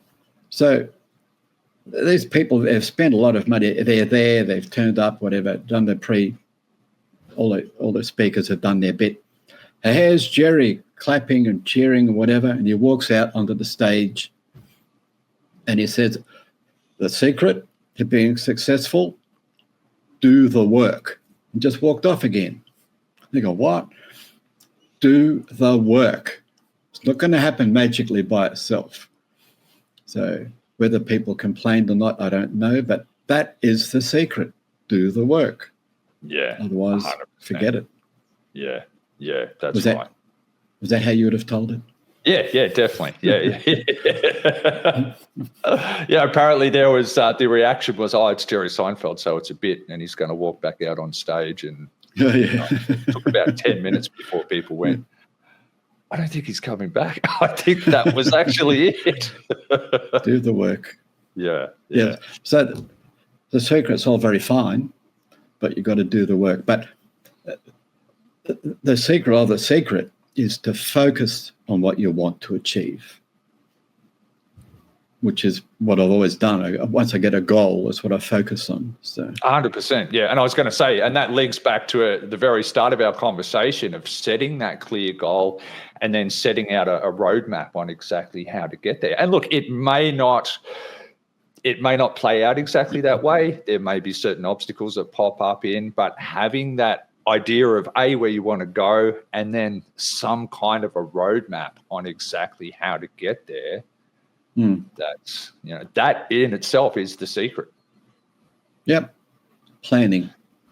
And are there elements of luck or chance along the way? Sure. And again, that comes back to that. I think the quote is something along the lines of success is where opportunity meets preparedness or something along that way. So, again, it is that, the goal, the roadmap on how to get there. And then that small amount of luck or chance, it meets you along the way. I agree. Yeah, completely. But quite often you make your own luck. Yeah. I mean, when I quit teaching, that ad was the only time ever in that 2-week period. If I hadn't have quit, if I have procrastinated, I wouldn't have seen the ad. I wouldn't have applied. I wouldn't have got the job. Who knows where I could have ended up. But I made my own luck to a degree because I just made the decision and then did it. The old Nike saying, just do it. I think it's Nike. Yeah. I've always believed in that. Just do it. When Sharon will say, what about whatever? And I said, look, just do it. What's going to happen? What's the worst thing can happen? Yeah. Just do it. And that's, I think, half of the success of that slogan is that it is so simple, but it is so true and resonates so well with everybody. Simplest things in life are often the best. It's such a simple but true thing that sometimes you need to just do it. Coming back to that action and doing the work. Just do the work. Just do it. Just do the work. It's the same thing. one of the things I've also always believed in is if you can do it, I can do it. Whatever anybody else has ever done, if it's within my path, within my zone, if you can do it, I can do it. Yeah. Many years ago, my brother took up skydiving. He was never into football and cricket and whatever, but took up skydiving. I thought, what the hell? If he can do it, I can do it. So I went along, did the training. Had to go to a lecture, first of all, where they explained if we die, it's our fault. Fair enough. Okay. Sign the waiver. Yeah, we had to sign a waiver because in those days, there was no tandem jumping. Oh, wow. Okay. You jump by yourself. No tandem jumping. So we had to practice. We got to the airfield, had to stand up on a box and jump off and do a roll. That's how you land, fellas. Okay, we're fine now. And I went into where they were packing the parachutes in a big shed, had all the strings lined up or the ropes, whatever, lined up, and they're packing them. And they're laughing and joking. And I'm thinking, come on, fellas, focus, this could be my parachute you're packing. So anyway, they had a rule. Once you get in the plane and go up, the only way out is through the door. Is to jump. We would not land with you in the plane. Wow. But back in those days too, you didn't jump and then have to pull your ripcord. They had a static line. Like line, what you see. Yeah, what you see, all the troops, they're lined up jumping out of the plane. They all attached to a static line. Yeah. Yeah. So we had that. So got in the plane. There were 4 or 5 of us, and it was my turn. Had to get out onto stand on the wheel. They locked the wheel, hang on to the strut of the wing, and when the instructor went like that, you had to let go and make your big arch, and where you go. So did a couple of those, a couple of jumps. But one of the things I remember is prior to the jump, there was a lady with a red top on, and she was, blah blah. I'm going to become an instructor. I'm going to do this. I'm going to do that. This is great. I'm going to be one of the, best skydiving people around. So she went up in the next flight, and 4 people jumped out, and she hadn't appeared yet. And finally, she's out there hanging on to the strut, and nothing's happening. So then they've taken the lock off the wheel, and so she's sort of slipped and still hanging on. They're shaking the plane, the wings and whatever, to shake her loose. Finally, she let go, screaming from about, 6,000 feet. You could hear her all the way till the parachute opened. Finally landed, and she came over and said, that was great. That was wonderful. I can't wait to do that again. And the instructor said, not with us, lady. No. That's your first and only jump with us. That's right. Yep. So, yeah. Wow. Amazing. So that was just a matter of just do it. I can do it. Yeah. If he can do it, I can do it. So, that was fun. Yeah. I only did a half a dozen, and I thought, that's it. I've tempted fate, so I know I can do it. You've played the odds and rolled the dice and been there, done that. I thought, now, back T-shirt, worn it back out. to football and cricket, yeah. Are you up for a quick break there? Okay, go for it. All right, let's do it. Cool. We'll be back. Okay. There's something that I've often thought about you, like prior to our conversation today, but just during the break. You're going to mention to the world, are you? What you thought about definitely. Me? It's all good though.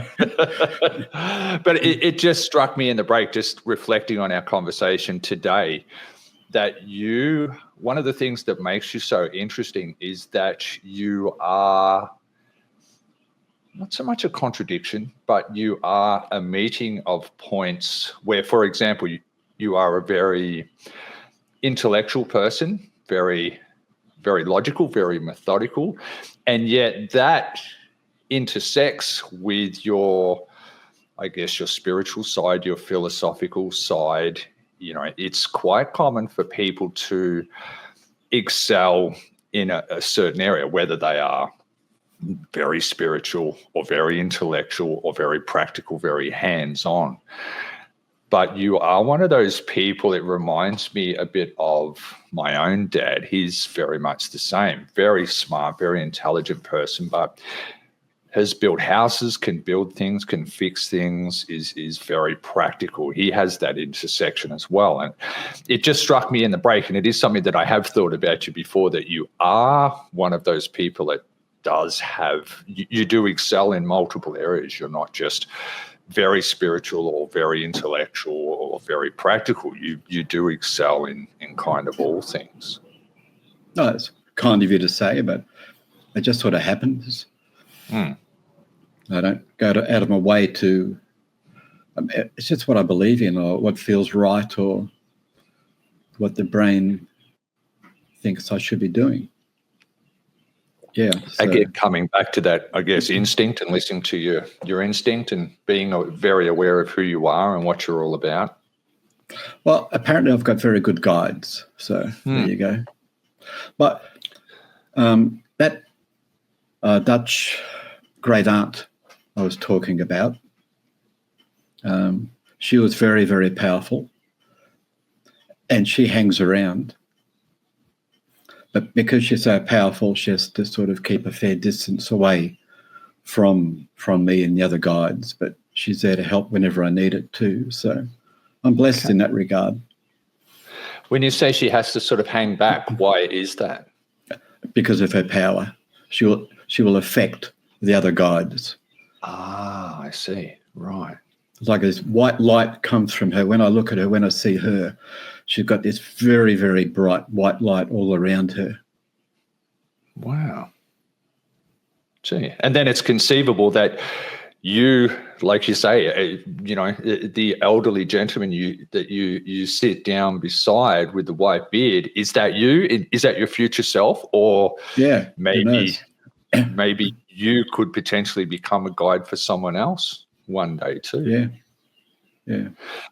I was told previously that there is a large, and I don't know if you can see this or not, but there's my guide, or one of my guides, is supposedly a very large, stocky, big, physically big kind of a gentleman with I think it's like a big red beard or a big brown beard, like a big, stocky Highlander kind of a guy.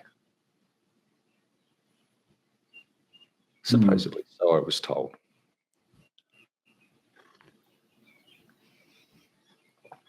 Yeah, I can't see him, but then I'm not with you at the moment physically, so it's hard to tell. And the moment you've said that, then that puts that image in my mind anyway.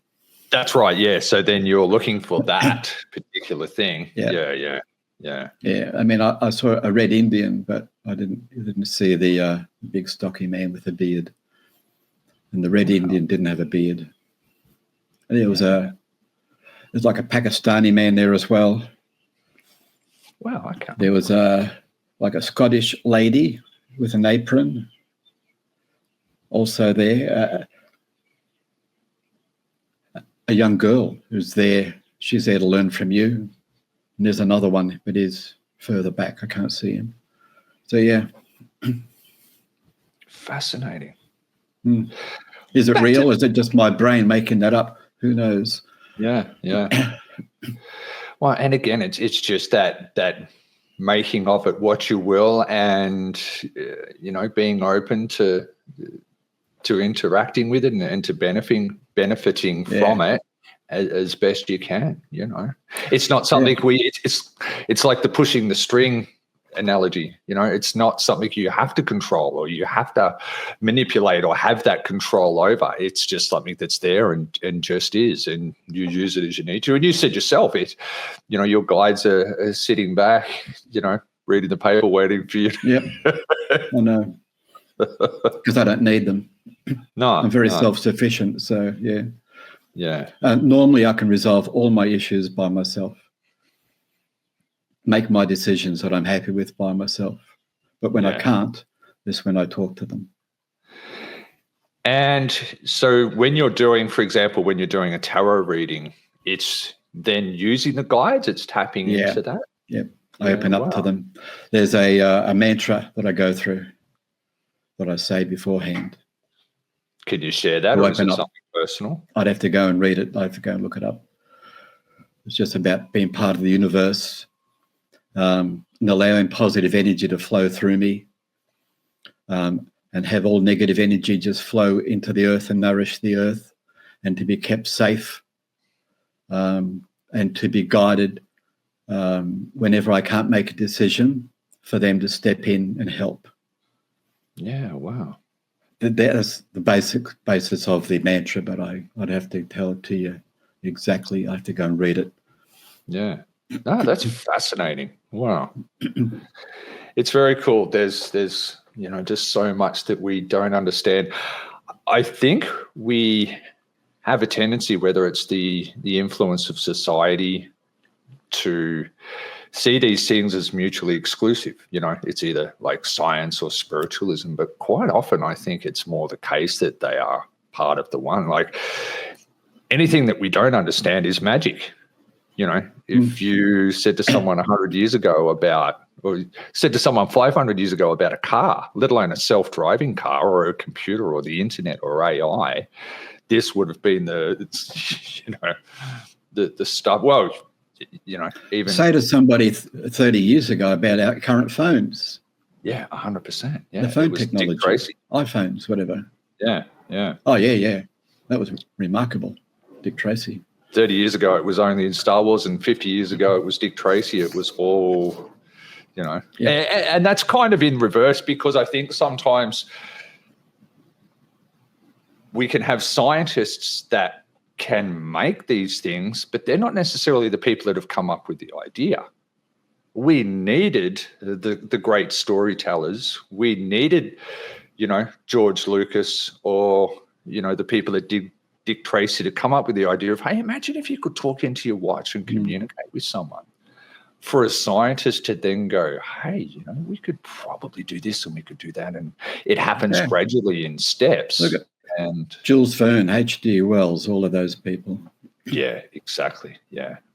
Things that once upon a time were just the stuff of fantasy, and, they become. So again, back to that point, the things that may or may not be possible, it may just be things we don't know how to do yet. That's all it is. And there's so much in the universe that is spiritual, but also connected to science. They're intertwined, but we don't understand it yet. Yeah. I just want to talk about writing for a moment, if I can. Yes, yeah. You have written a book. Give that book a plug. Books. We'll pop it in. Wow. Yeah.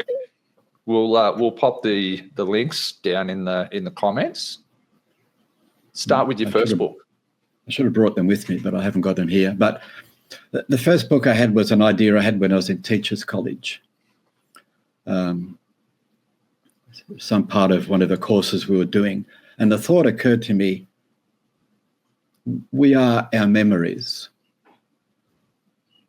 We exist entirely through our memories. All your knowledge is something you've learned, it's remembered.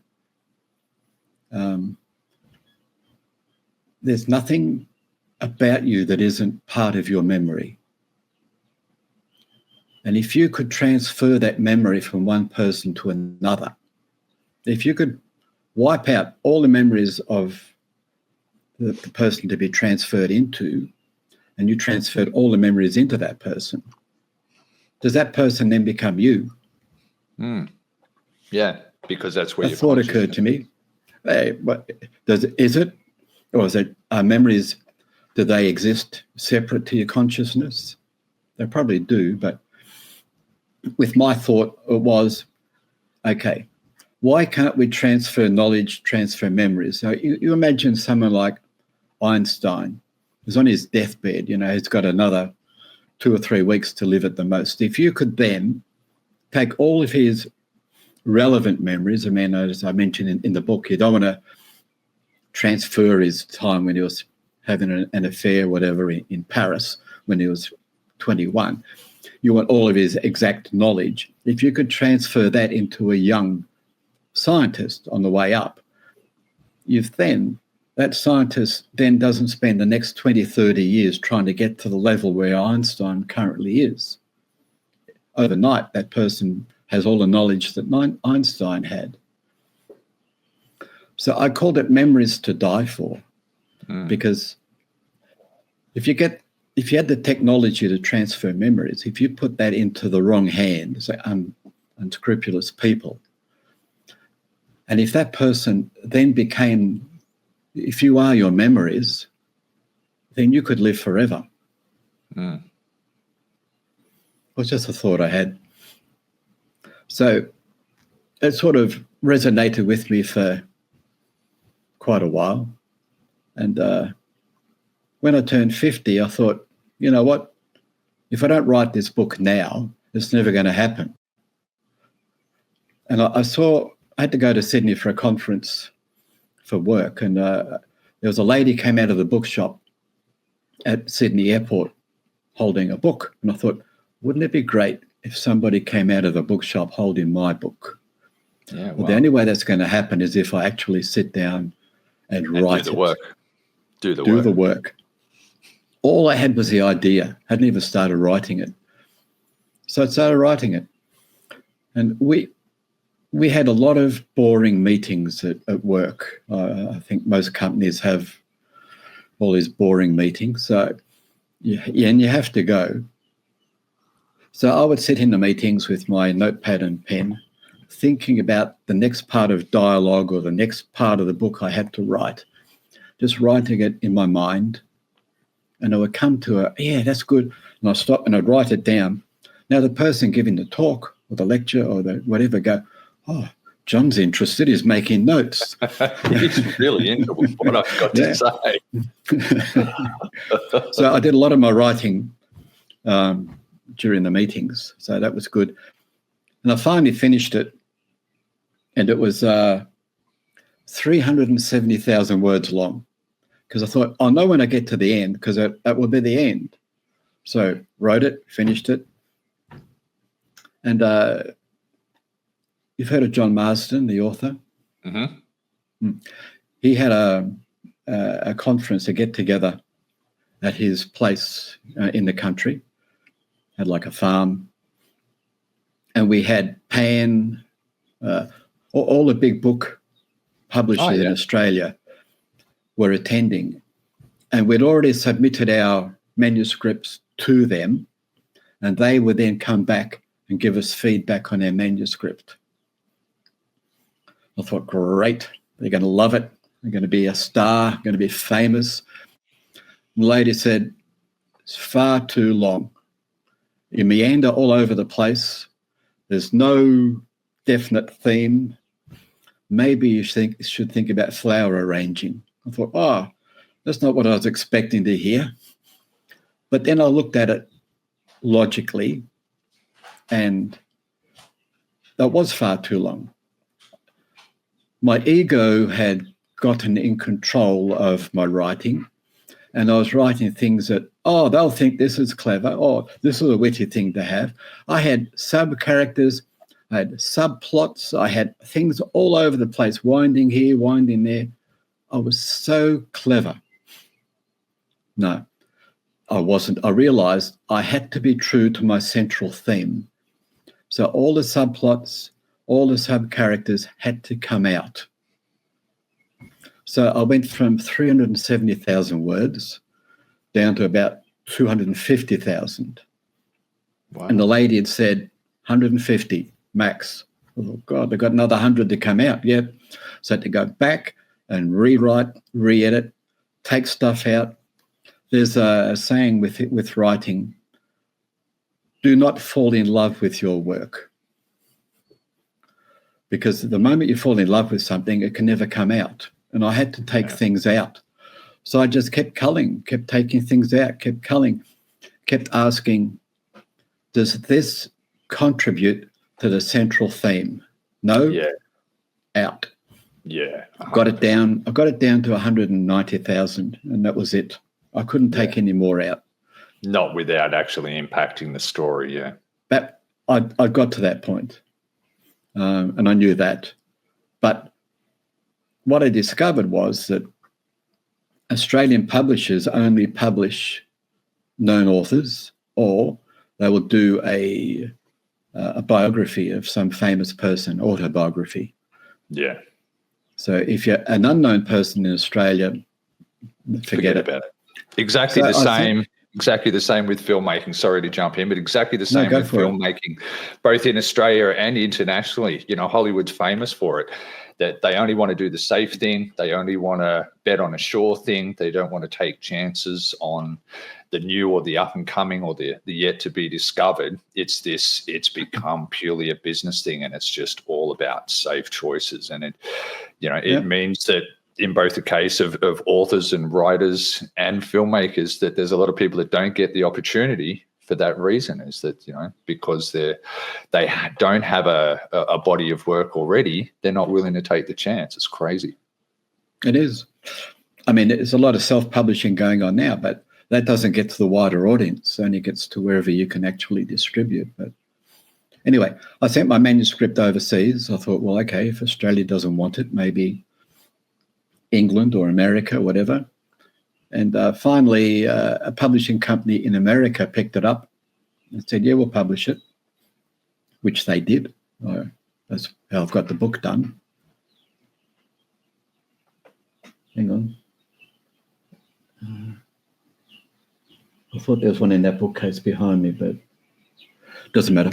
I'm fortunate enough to have a signed copy, but I'll pop it in the comments and pop the link in there. Yeah, I mean, you can still buy it online. Collins still sell it, whatever, but the price has gone up for some reason. But anyway, so yeah, they published it for me, and it sold in England, it sold in India, sold in New Zealand, sold in Australia. Dymocks, all those other book companies did sell it for quite a while, so I can say I'm a published author. Yeah, 100%. I actually discovered that I could write without knowing it when I was I think year 8, year 9. They had a poetry competition. I'd never written poetry in my life, but I thought, what the hell, let's give it a go. So I wrote this poem, but it was satire. I'd never heard of satire, but my poem was satirical without me realising that I was involving satire. And it won the competition. So I thought, well, maybe I can write. And I wrote a poem for our local community paper, the Chira Bulletin, and I'll talk about that a bit in a moment. And I have it here, just by chance. What a coincidence. Here's one I prepared earlier. Yeah, it's called The Blind Date. You have to listen very carefully. That's just awesome. So, The Blind Date. She looked in the mirror and studied her face. Not a classic beauty, but an ageless grace. Her mouth was too large for her beautiful smile, and her clear blue eyes showed a soul without guile. They met at the cafe. He said, I hope this is fate, to meet a beautiful woman on a Valentine's date. She thought he was handsome and said, my name's Kay. Perhaps we should order. I haven't eaten all day. He waved to the waiter and said, I'm Jim Cole. I work in accounting. It's a challenging role. They discovered each other as the blind date progressed. To enjoy such a night, they felt they were blessed. He thought Kay was spirited and unbridled fun, and dared to believe that she was the one. However, for Kay, one thing was quite plain. When this night ended, she wouldn't see him again. When your mouth is quite large, then one obvious goal is to never be known as Mrs. Kay Cole.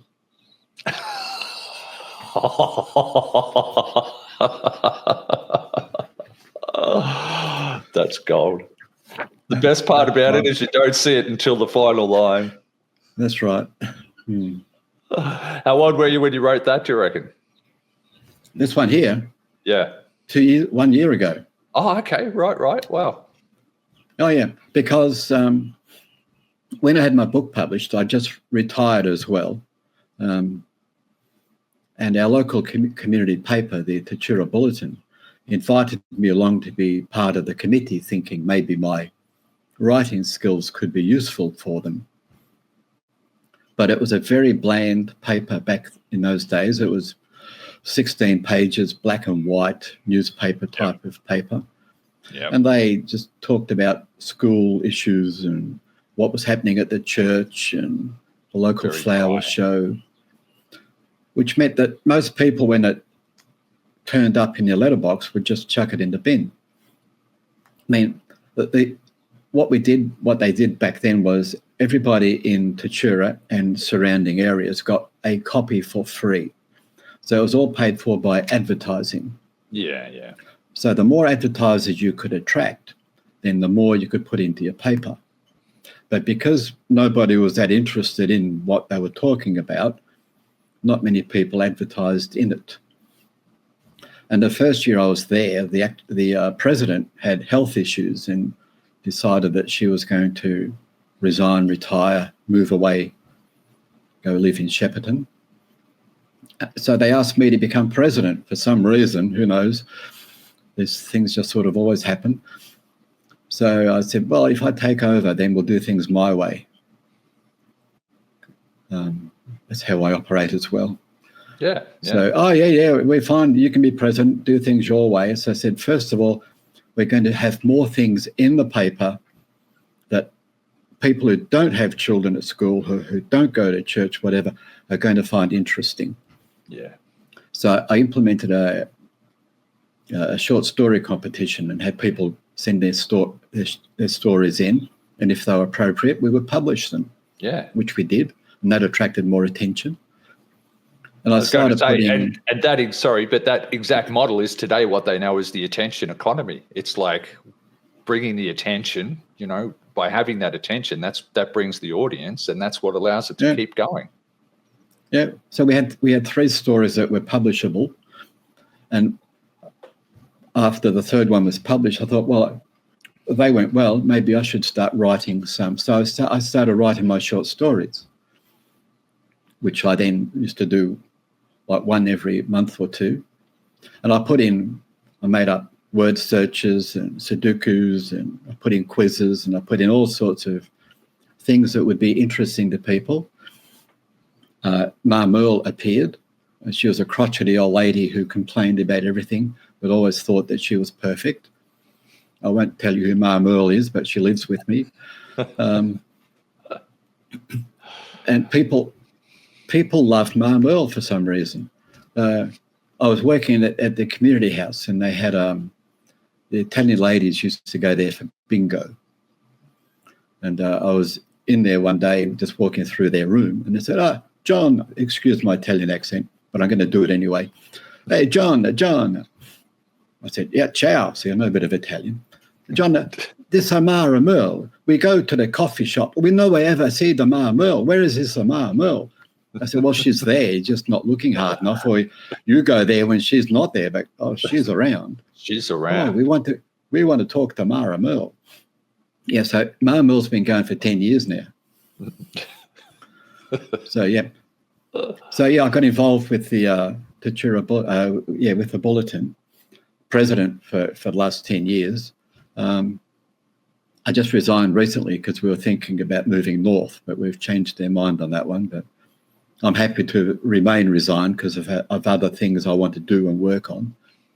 But I still do a lot of writing for the Bulletin, and still do all my quizzes and different things. But had a poetry competition a couple of years ago, and I thought, well, I'll write a poem, and that was when I wrote. Yeah, that's fantastic. Yeah, I must say it's a bit of a delight every time when I see my inbox pop up John Kay's short stories. Yeah, well, I have a short story website. They're all on there. What's the website? We'll pop it in the link anyway. We'll pop the link in the description. But I'm going to tell you right now so that people can write it down while they're driving. So it's my name, John Kreisfeld. Which Kreisfeld, you can spell John, but Kreisfeld is Kries for Sam, F for Fred, ELD, .substack.com. and it's all free. It doesn't cost you anything. People go, oh, it must be a scam. No, it's free. Nothing. My son actually put in a little bit down the bottom when we first set it up. If you like these stories, you can buy John a coffee. But you don't have to. I don't care. No. But if you like the story, buy John a coffee. Yeah. Some people do. Most people don't. Doesn't matter. I'm just happy to have the stories out there. So when I'd finished about 20 of the stories, I thought, I'll publish them in a book, a short story book, which I've done. And then I began writing serials. So from month to month, they would carry on. And one of them was about 5 episodes long. So I've got another book coming out with all my serial stories in there. Hasn't been published yet because the fella who's doing it is drawing pictures for them, and he's got to finish off all the pictures. Wow, that's and then cool. The last one I had was the book called Doing Life, which is all about sliding doors and swings and roundabouts, and that's just been published. I went into Collins' bookstore in Shepparton yesterday to see if they were interested, and they took a copy and they're going to give it to the buyer. And if the buyer likes it, then they'll put some on the shelves. Yeah, it's entirely up to them. Yeah, fantastic. You never know if you don't give it a go. Yeah, definitely. Yeah. And I'm actually fortunate enough at the moment to be recording the audiobook version. Yes, you are. How far have you got there, Craig? Probably about a third of the way through. Oh, really? Yeah. That's good. And you're enjoying the story? Yeah, it's great. And like yourself, there's just always a lot going on at once, but, just keep chipping away at it and doing the work. Doing the work. I actually, when they first published the book, they spelt my name wrong on the cover. And I took it back and said, hey, come on, I'm not Chris Fled. I'm Chris Feld. Oh, my God. So they had to republish all the books again, which meant that the books that had the error they took back and they destroyed, but I kept a box of them, about 50. And I've given them all out to friends and family, and I still play tennis on a Monday, social tennis, and I gave out a book to them for nothing because it was spelt wrong. But the feedback from them was great. One old fella who I thought might not like it because he's very churchy, he said he couldn't put it down. So yeah, I think my observation of your writing, I think something that makes it so successful is that it's you.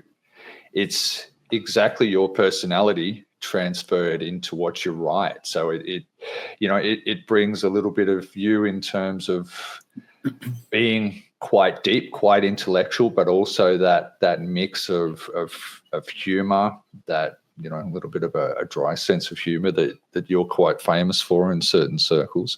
But I think you don't. Circles. Yeah, I think you allow your personality to come through what you write. I think that's one of your secret sources, I guess. And that's also a problem. When I was writing Memories to Die For, because I had like 6 or 7 main type of characters, they couldn't all be me. Only one of them is me. Yeah. So all the rest had to be entirely different, completely different to me. So what I would do is I would channel people on you and become that person whenever I was writing that particular character. Yes, yeah. So that way it worked. Yeah, and again, that's probably one of the great secrets to success for successful writers, whether they're writing novels or whether it's a screenplay, is to successfully be able to put you into another character or into another role. But after a while as well, I noticed the characters become alive. That they exist. As long as you've got that book open and you're reading it, they exist. They're there. Yeah. It's only when you shut the book that they disappear. Yeah. So, as I was writing it, I had to keep in mind who they were, how they would think, how they have thought, what sort of behaviour they're going to be having going forward. But as I said, for each of those characters, I had a person in mind who represented that character, and then I would just channel that person in my mind whenever that person was speaking or doing something. So it was no longer me. Yeah.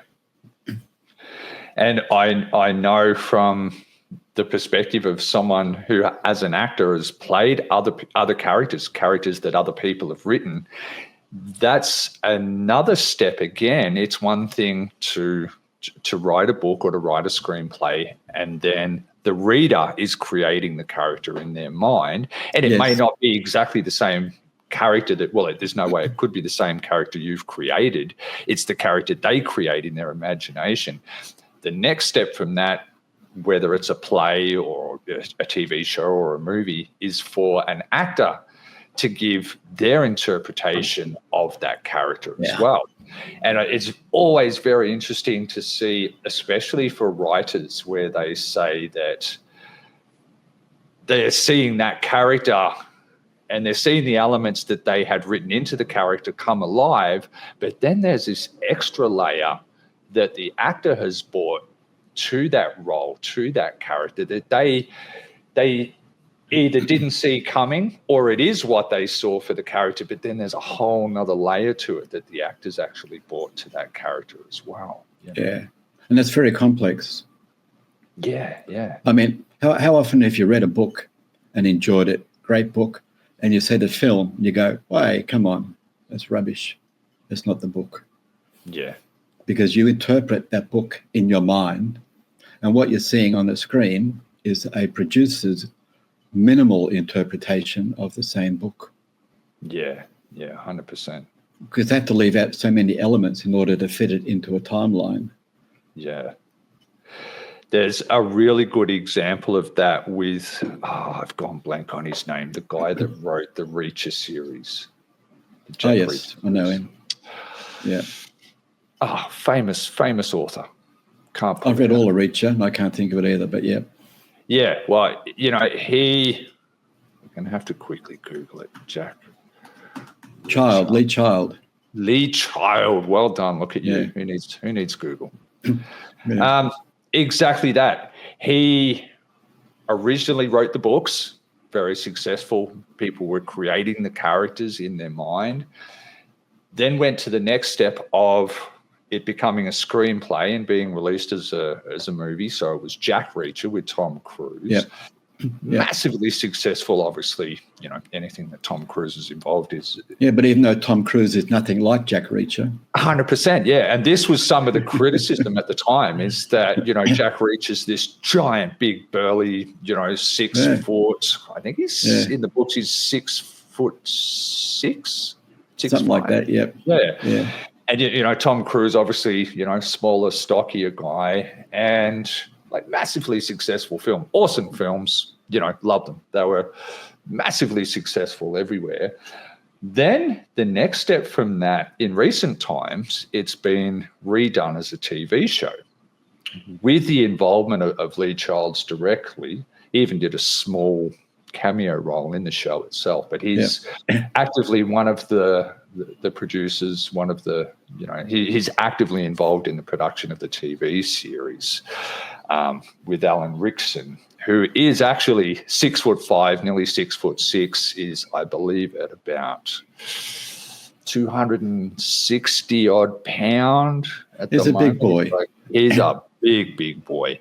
And again, people are connecting with it, especially the hardcore fans of the writer of the original story, because they can see more of what the author originally intended to be the character.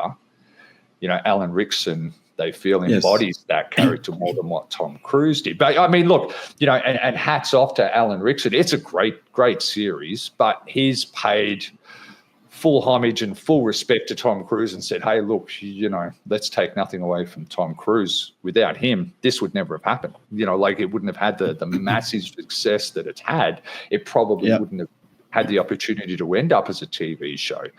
And, they've made the subtle difference of the movie was Jack Reacher. In the TV series, he's just Reacher. And that's one of kind of his catchphrases, whenever It's people Reacher. refer to him as Jack Yeah. Reacher, he says it's just Reacher. So it's just Reacher, the TV series, compared to Jack Reacher, which was in the books and in the movie. But yeah, great example of, how that character evolved from a book to a movie, then to the TV series and the sort of life that took on.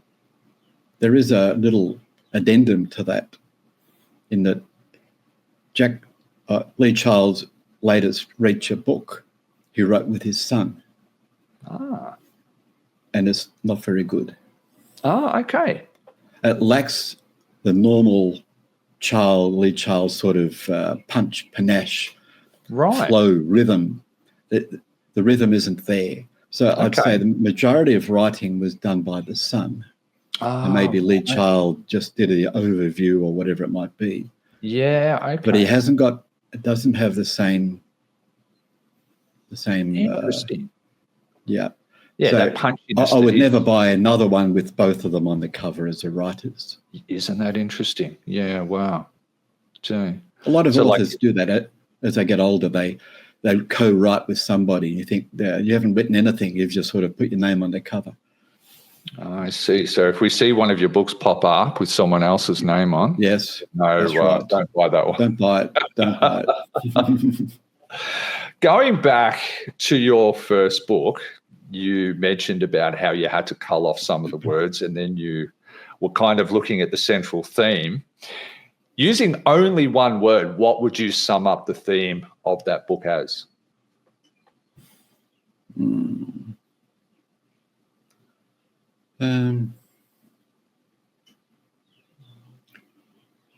Mindful. Mindful. Okay.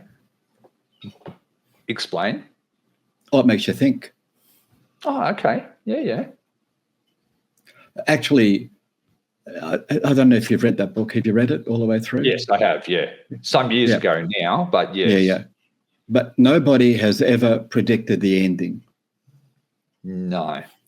And the ending that I had for the book now, since we've had the pandemic, is so spot on. Because I didn't know about the pandemic when I wrote the book. No.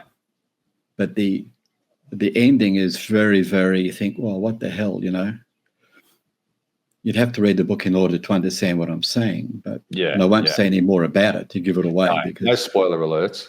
All the people I've spoken to go, I didn't see that coming. So to me, that's a sign of a good book. Yeah, when you don't know what's going to happen at the end, but at the same time, it still makes sense.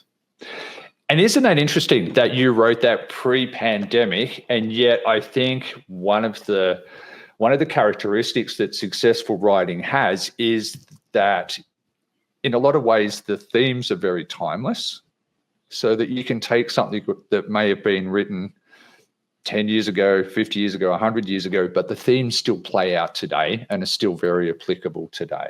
Yeah. And I think that book is a classic example of that, where the themes are, in a lot of ways, are even more applicable now than when you possibly wrote the book. Like in terms of where we're at the moment with AI and consciousness. I mean, it has been played out in some movies, the idea of someone's consciousness being put into someone else's body. There was a famous film, I can't think what it was, but there was like a company, and they were taking your consciousness, your soul kind of thing, and putting it into another body, and it was for rich people that were about to die. And yeah. I forget what the name of the film was, and then that's that idea. I mean, it was like in Futurama, where they take your brain and put it in the glass jar.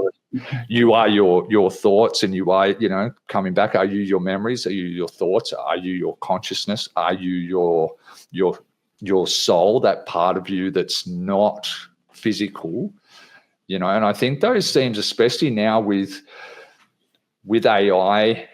And as we move into an era where we may or may not, where we're finding that point where they're growing human tissue onto microchips. Are we going to see a situation where people are augmented in terms of like they're here.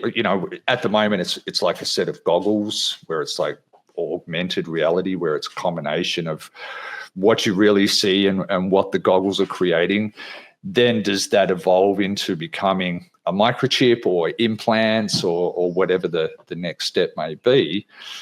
How far before we see that? I've heard theories of where we could potentially become like a hybrid of, like a cyborg kind of a deal, but it's still our conscious. The $6 million man, the cyborgs from Doctor Who, the Cyberman. It's those kind of themes playing out again. Do we see that happen? Without saying too much, because I don't want to say too much, but no.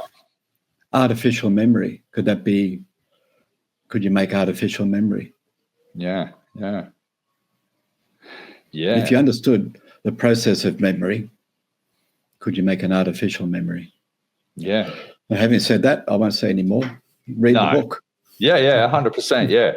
But, these themes are very interesting with where we're at on the very brink. Like we're in the very pioneer days of AI, of artificial intelligence. Will AI develop the ability, to have memories?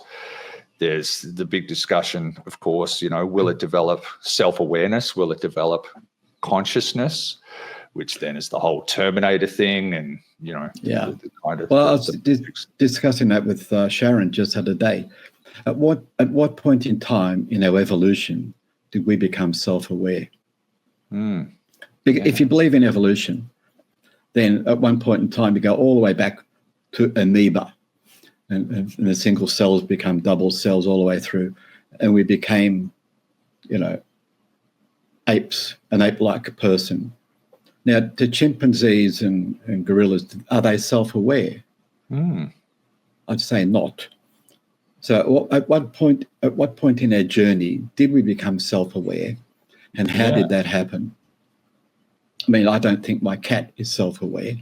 No. My dog. No. They have an awareness of their surroundings, but they don't think about the future, So at what point do we become self-aware, and how did it happen? Cats and dogs, it's normally when they walk past the mirror and they kind of look, is that me? Yeah. But again, they don't really have that full concept of self-awareness. No.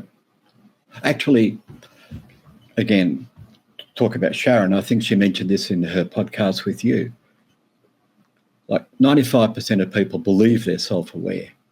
Yeah. But only 15% actually are self-aware. I was going to say, that was fascinating. All the people listening now would be going, yeah, but I'm one of those 15%. I'm self-aware. Yeah. But you have to understand what self-awareness actually is. So maybe that's the time for another podcast, but the fact that only 15, according to scientific university studies, and therefore they can't be wrong. Yeah, couldn't be wrong. I mean, the world's going to end in about another, No, it's already ended, I'm sorry. Yeah, 2012. Yeah, it already passed. Yeah, but also in 2017, we were told we only had 5 years left before global warming killed us all. So that's right. Yeah. But so self-awareness is a topic just in itself. And it's not for me to talk about. Yeah. Fascinating, though. Yeah, when Sharon was saying that statistic, it's like, wow. I would have imagined it would have been higher, but there you go. Yeah. So when can we expect the next book? Do we have an approximate date in mind? Do you have a... Actually, I have another book that I started writing maybe 10 years ago, after the first one was published, the big book, not the small compendiums, but I thought I need to write one more, but I wanted it to be totally different because the first one was a thriller. Actually, somebody said it was to rival Dan Brown, so I'll take that. But I wanted something completely different. So I thought historical adventure. So I've set it back in the past, and it begins at the Battle of Waterloo. And it just goes on from there. These things happen to our hero all the way through right to the end. So many things happen.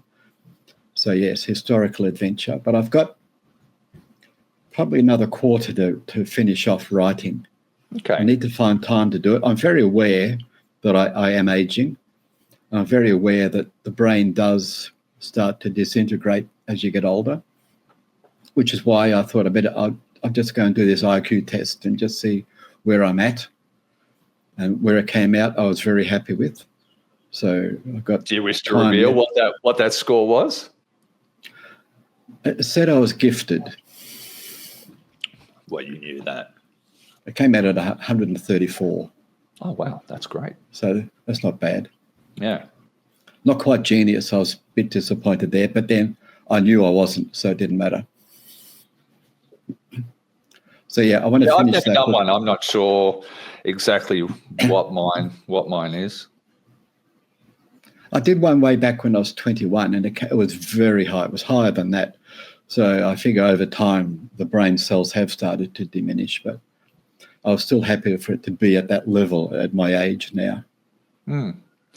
It's interesting, when I read your first book, if we could only use one word to describe what the underlying theme was, and then I thought of this again when you were discussing about how you had to sort of cut back both the amount of words, but also the amount of themes. The theme that stood out to me most of all the very first time was immortality. If somebody said to me, what is the one central underlying theme that ties the book together, it struck me that it was immortality, which is interesting based on what you just said. And also, when you were saying about the book and how, that there were other themes that sort of had to pop out.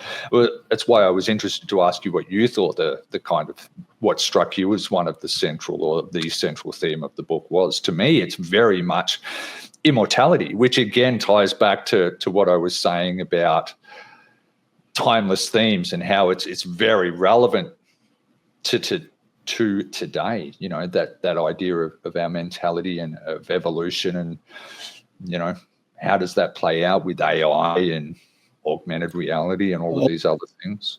And I agree, what you're saying is correct. What I was saying was, what would I like to leave the reader with? And it was a thought. Yeah. The legacy of the book, perhaps. Yeah. Yes. Yeah. Yeah. To be very aware of what is going on. Yeah. Or what could go on. Yeah. Fascinating. Well, we'll be very interested. Because if what I had in the book ever becomes true, then we're pretty much stuffed.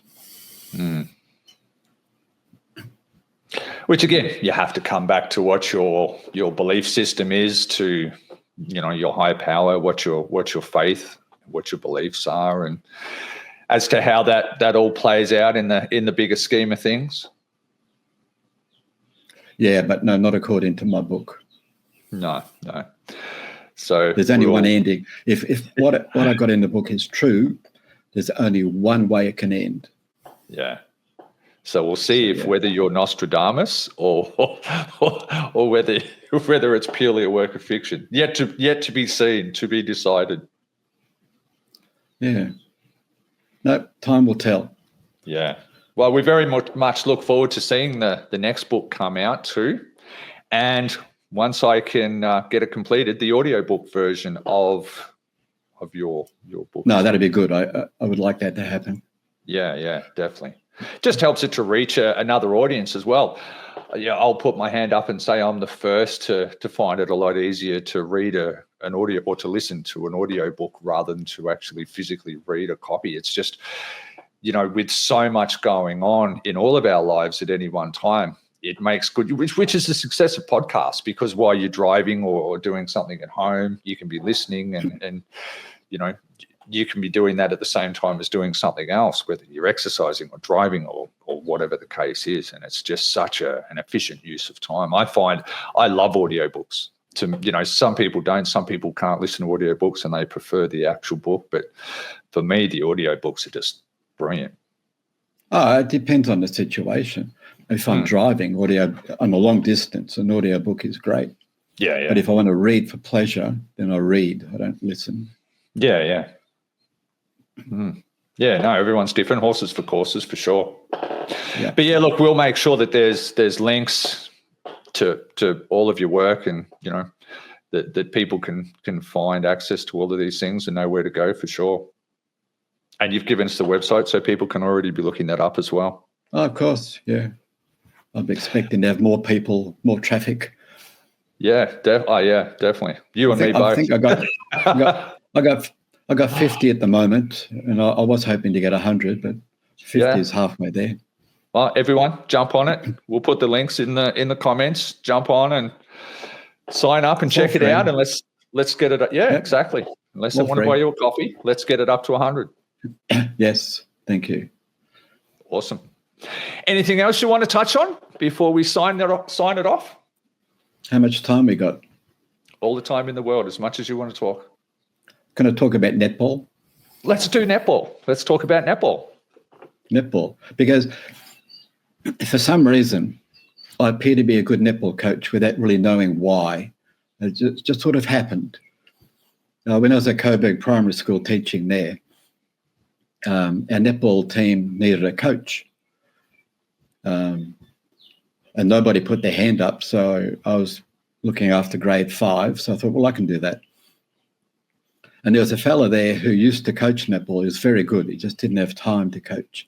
So he said he would help me. He would teach me how to coach netball, and he did. He was very good at what he taught me, and I picked up, understood what he was saying. So the first year I coached it, the girls did quite well, but the second year I coached it, they won the Victorian Primary Schools Netball Championship. They beat every other school in the competition. And I thought, wow, that was, amazing. And then I got promoted. I went to a small country school, Nimilgera, called Nangelock. There was a school down the road called Calignan, which is Nangelock back to front. And we had, I think, 9 girls in grade 5 and 6. So if you're a girl in grade 5 and 6, you were in the netball team. Yeah, you made the team. Yep. So I coached them. And because of what I'd learnt on how to coach, we beat all the other small schools in our competition, beat them comfortably. And I thought, well, I'll just see how good we are. So Redcliffs was a bigger school up the road. So I gave them a call and said, do you mind if we come and give your girls a game of netball? Because we had 80 kids in our school. They had about 300. So I thought that'd be a challenge. So we turned up. We played that first quarter. We were about 8-2 up. And the netball lady took off all of her girls and put on a brand new team because she was doing us a favour, she thought, by just giving us her seconds and not her first team. Right. So, but we still beat them comfortably. Didn't matter. Then I thought, all right, let's keep going. So Mildura Central had 1,500 students, had 4 grade 6 classes. So they had so many girls to pick from. That was just grade 6, not even grade 5 and 6. Yeah. So I said to the girls, let's give them a game. We beat them as well. So somehow I have a netball coaching ability. We went to a Lightning Premiership, these same girls, in Swan Hill, and they put us in the 2nd division because of our size. And I said, no, we should be in the top division. No, you're a small school, you go in the 2nd division. Fine. We played our first game, walloped them. They came and said, no, you should be in the top division, which they put us in. And you said, you think? We won. Yeah. Wow. We still won. We beat it. We took home the trophy. I went to Mortlake Primary School as principal down there. And so coached the girls netball because I enjoyed doing it.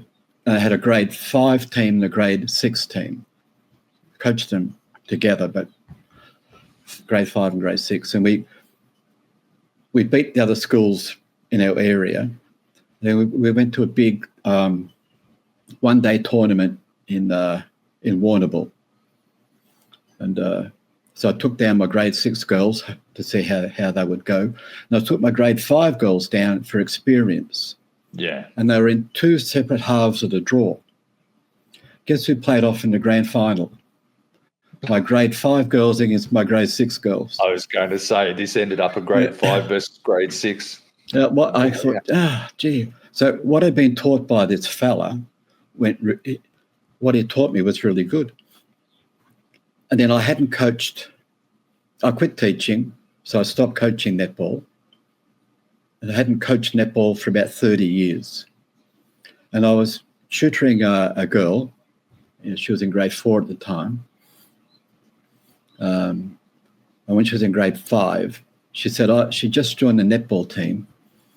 And she said, can I show you my netball step? I said, yeah, go for it, which she did. And I said, no, that's wrong, which it was wrong. And I showed her the right way.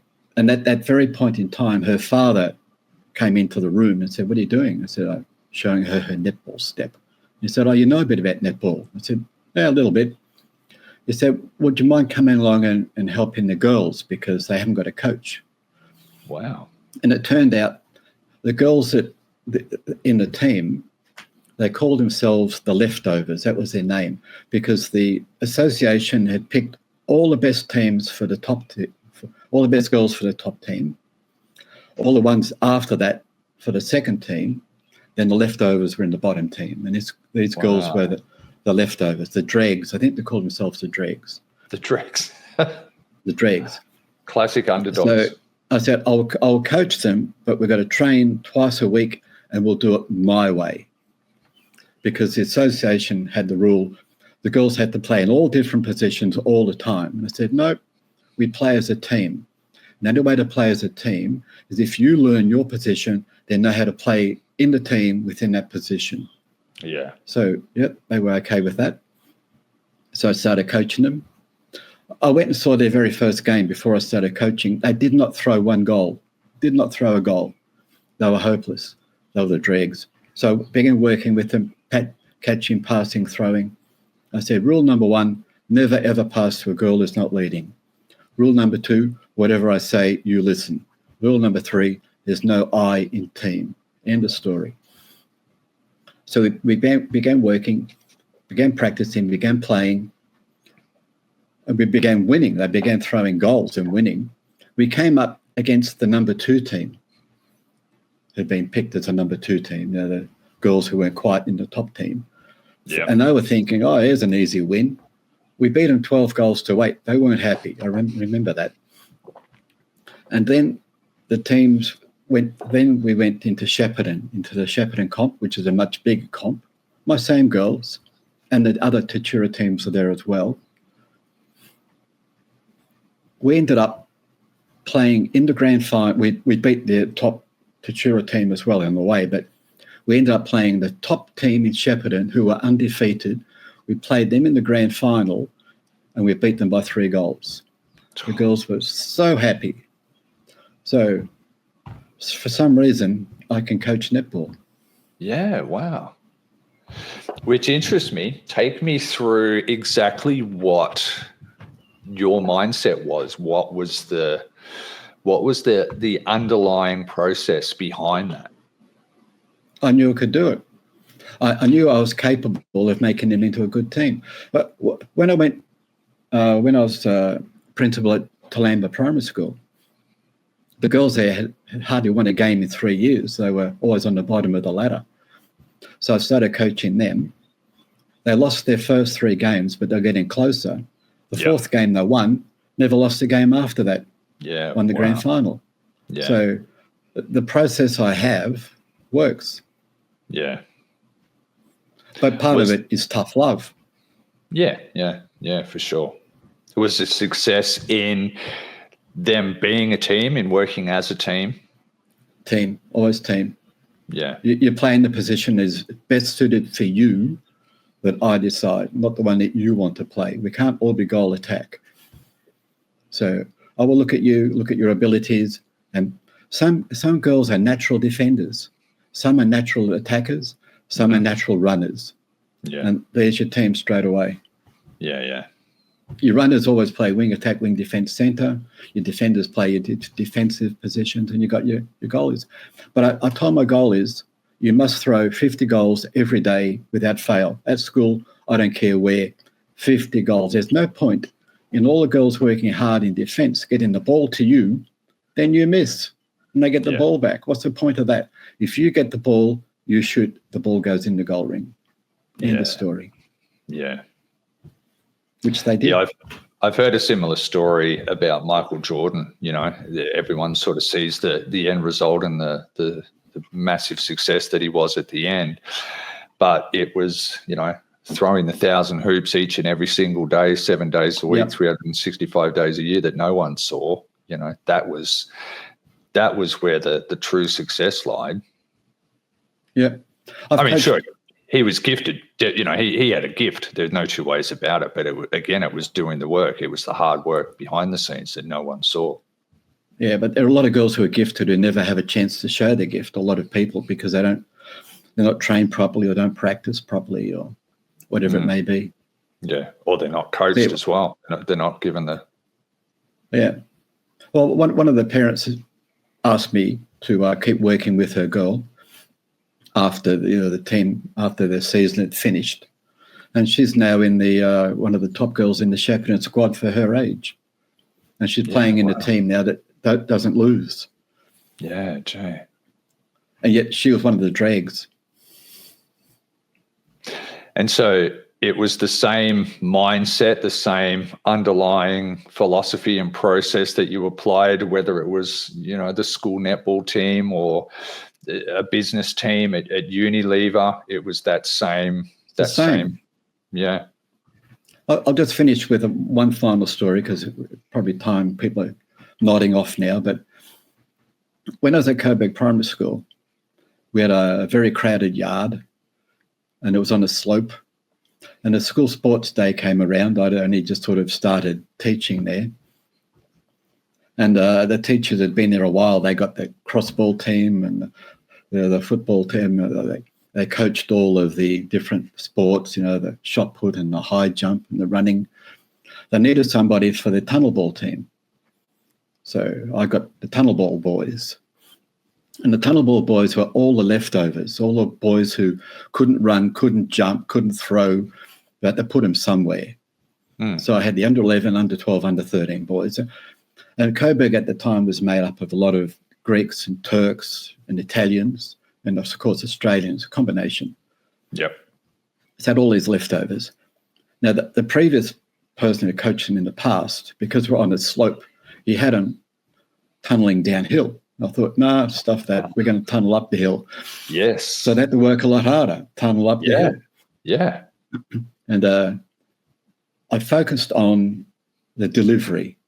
You should never have to touch the ball on the way. If you've got to touch the ball on the way, you're going to slow it down, you're going to divert it. So we practiced delivery. We could never actually pick up the ball and run to the finish line because the schoolyard wasn't big enough. So we worked on that. Came the school sports day. I just hoped that the boys would make it, not come last. They'd be good. Under 11s went first and they won. I thought, great.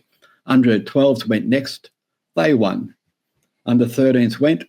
They won. So all three teams were now in the regional sports. And that assembly on the Monday, it was, okay, who got a blue ribbon? And all my tunnel ball boys put their hand up, bit of praise and whatever, because most of these boys had never won a thing in their life. And now they're being praised at school assembly for winning the tunnel ball. So off we go to regional sports. Under 11s went first. They won. Under 12s went. They won. Under 13s, they won. So now we're off to the regional, the end of the sports where each region has its winners to find out who are the Victorian champions. And my three tunnel ball teams were still there. I thought this tunneling up the hill, this works well. Because the moment they got on the flat, all of a sudden the ball was just racing, So the under 11s went first, and they won in record time. Nobody in the under 11s had ever won that quickly. And they got a medallion. Under 12s went next. They also won, not record time, but they won. And now the 13s also won in record time. All three teams won the Victorian Championship tunnel ball. And all I'd done was teach him how to deliver and how to tunnel up the hill. So, wow. I don't know. Change the approach, change the mindset. And the boys became winners in their own mind, and that helped as well. Yeah. Wow. So, yeah. Just shows you, doesn't it? You know, it just sometimes you just need someone that can see things a slightly different way, that has that slightly different approach. You know, it's kind of like Dead Poets Society, you know, where Robin Williams gets them to stand up at their desk and look down. It's exactly the same thing. It's just having a slightly different approach. It's just having. But we also practice every day. Yeah. Every day. Oh, yeah. Again, do the work. You know, back to what we said earlier. It's about showing up and doing the work, but having that different approach, that different perspective. At the end of the first round, the school sports, all the good boys, all the good runners, all the good high jumpers, whatever, all wanted to come in and be part of the tunnel ball team because they were still winners. And I said, No. These boys have earned it. They've earned it. You've had your chance in your sport. Let them win or fail by their own. So no change. Yeah. The underdogs had earned their right to be there. Yes. And the other thing was all these Italians and Greeks and Turks who'd been fighting in the yard for the last 12 months are now friends. Wow. Sociably, they had cohesiveness they didn't have before. Isn't that amazing? Yeah. Again, one of the themes of sport, bringing people together and laughter. There was laughter because initially they'd bounce the ball up into the groin of the person behind them. We'd all laugh. Yeah. Apart from the boy who got groined. Yeah.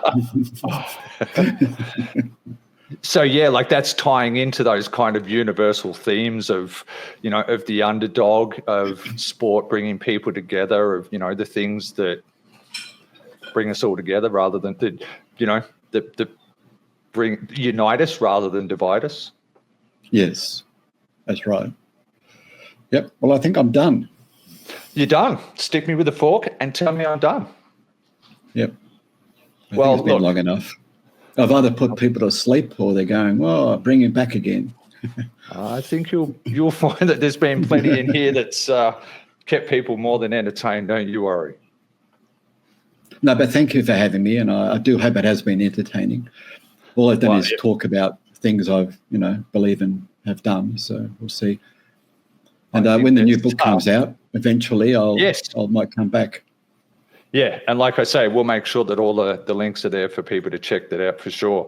I think there's been a lot of value. I think there's been a lot in there that people will certainly get a lot out of, a lot of encouragement, a lot for people to learn. So thank you so much for coming along and for sharing your wisdom and your knowledge and your experience with us all. Good. I had a couple of quotes. I don't know if I've done them all. Hang on. Oh, yeah. Einstein, stay away from negative people. They have a problem for every solution. Yeah, that's gold. And one that is very important. Comfort zones are where dreams go to die. I like that. So I'll leave that with them as a last thought. I was going to say, what a great note to finish on. Yeah. Don't give up on your dreams. Don't let them die. Well, all your dreams exist outside your comfort zone. Otherwise, it's not a dream. Yeah, 100%. Yeah. You're, what do they say? If you're uncomfortable, you're normally in the right place. Well, you're growing. If it feels like you're a little bit out of your depth, you're probably on the right track. That's growth. Yep. Awesome. John, thank you so much. It's been an awesome show, totally different to Sharon's as we knew it would be. But between Sharon's show last week and your show this week, if people don't get value out of that, then they won't find value anywhere. Oh, I'm glad you said that. And I hope your ratings go up and up and up. Oh, I'm sure they will. How could they not, right? True. All right. Thank you for that. Hey, thank you so much. Really appreciate it. You have a good one. Thank you. Thank you. Bye. Cheers. Bye. True love always guiding me home.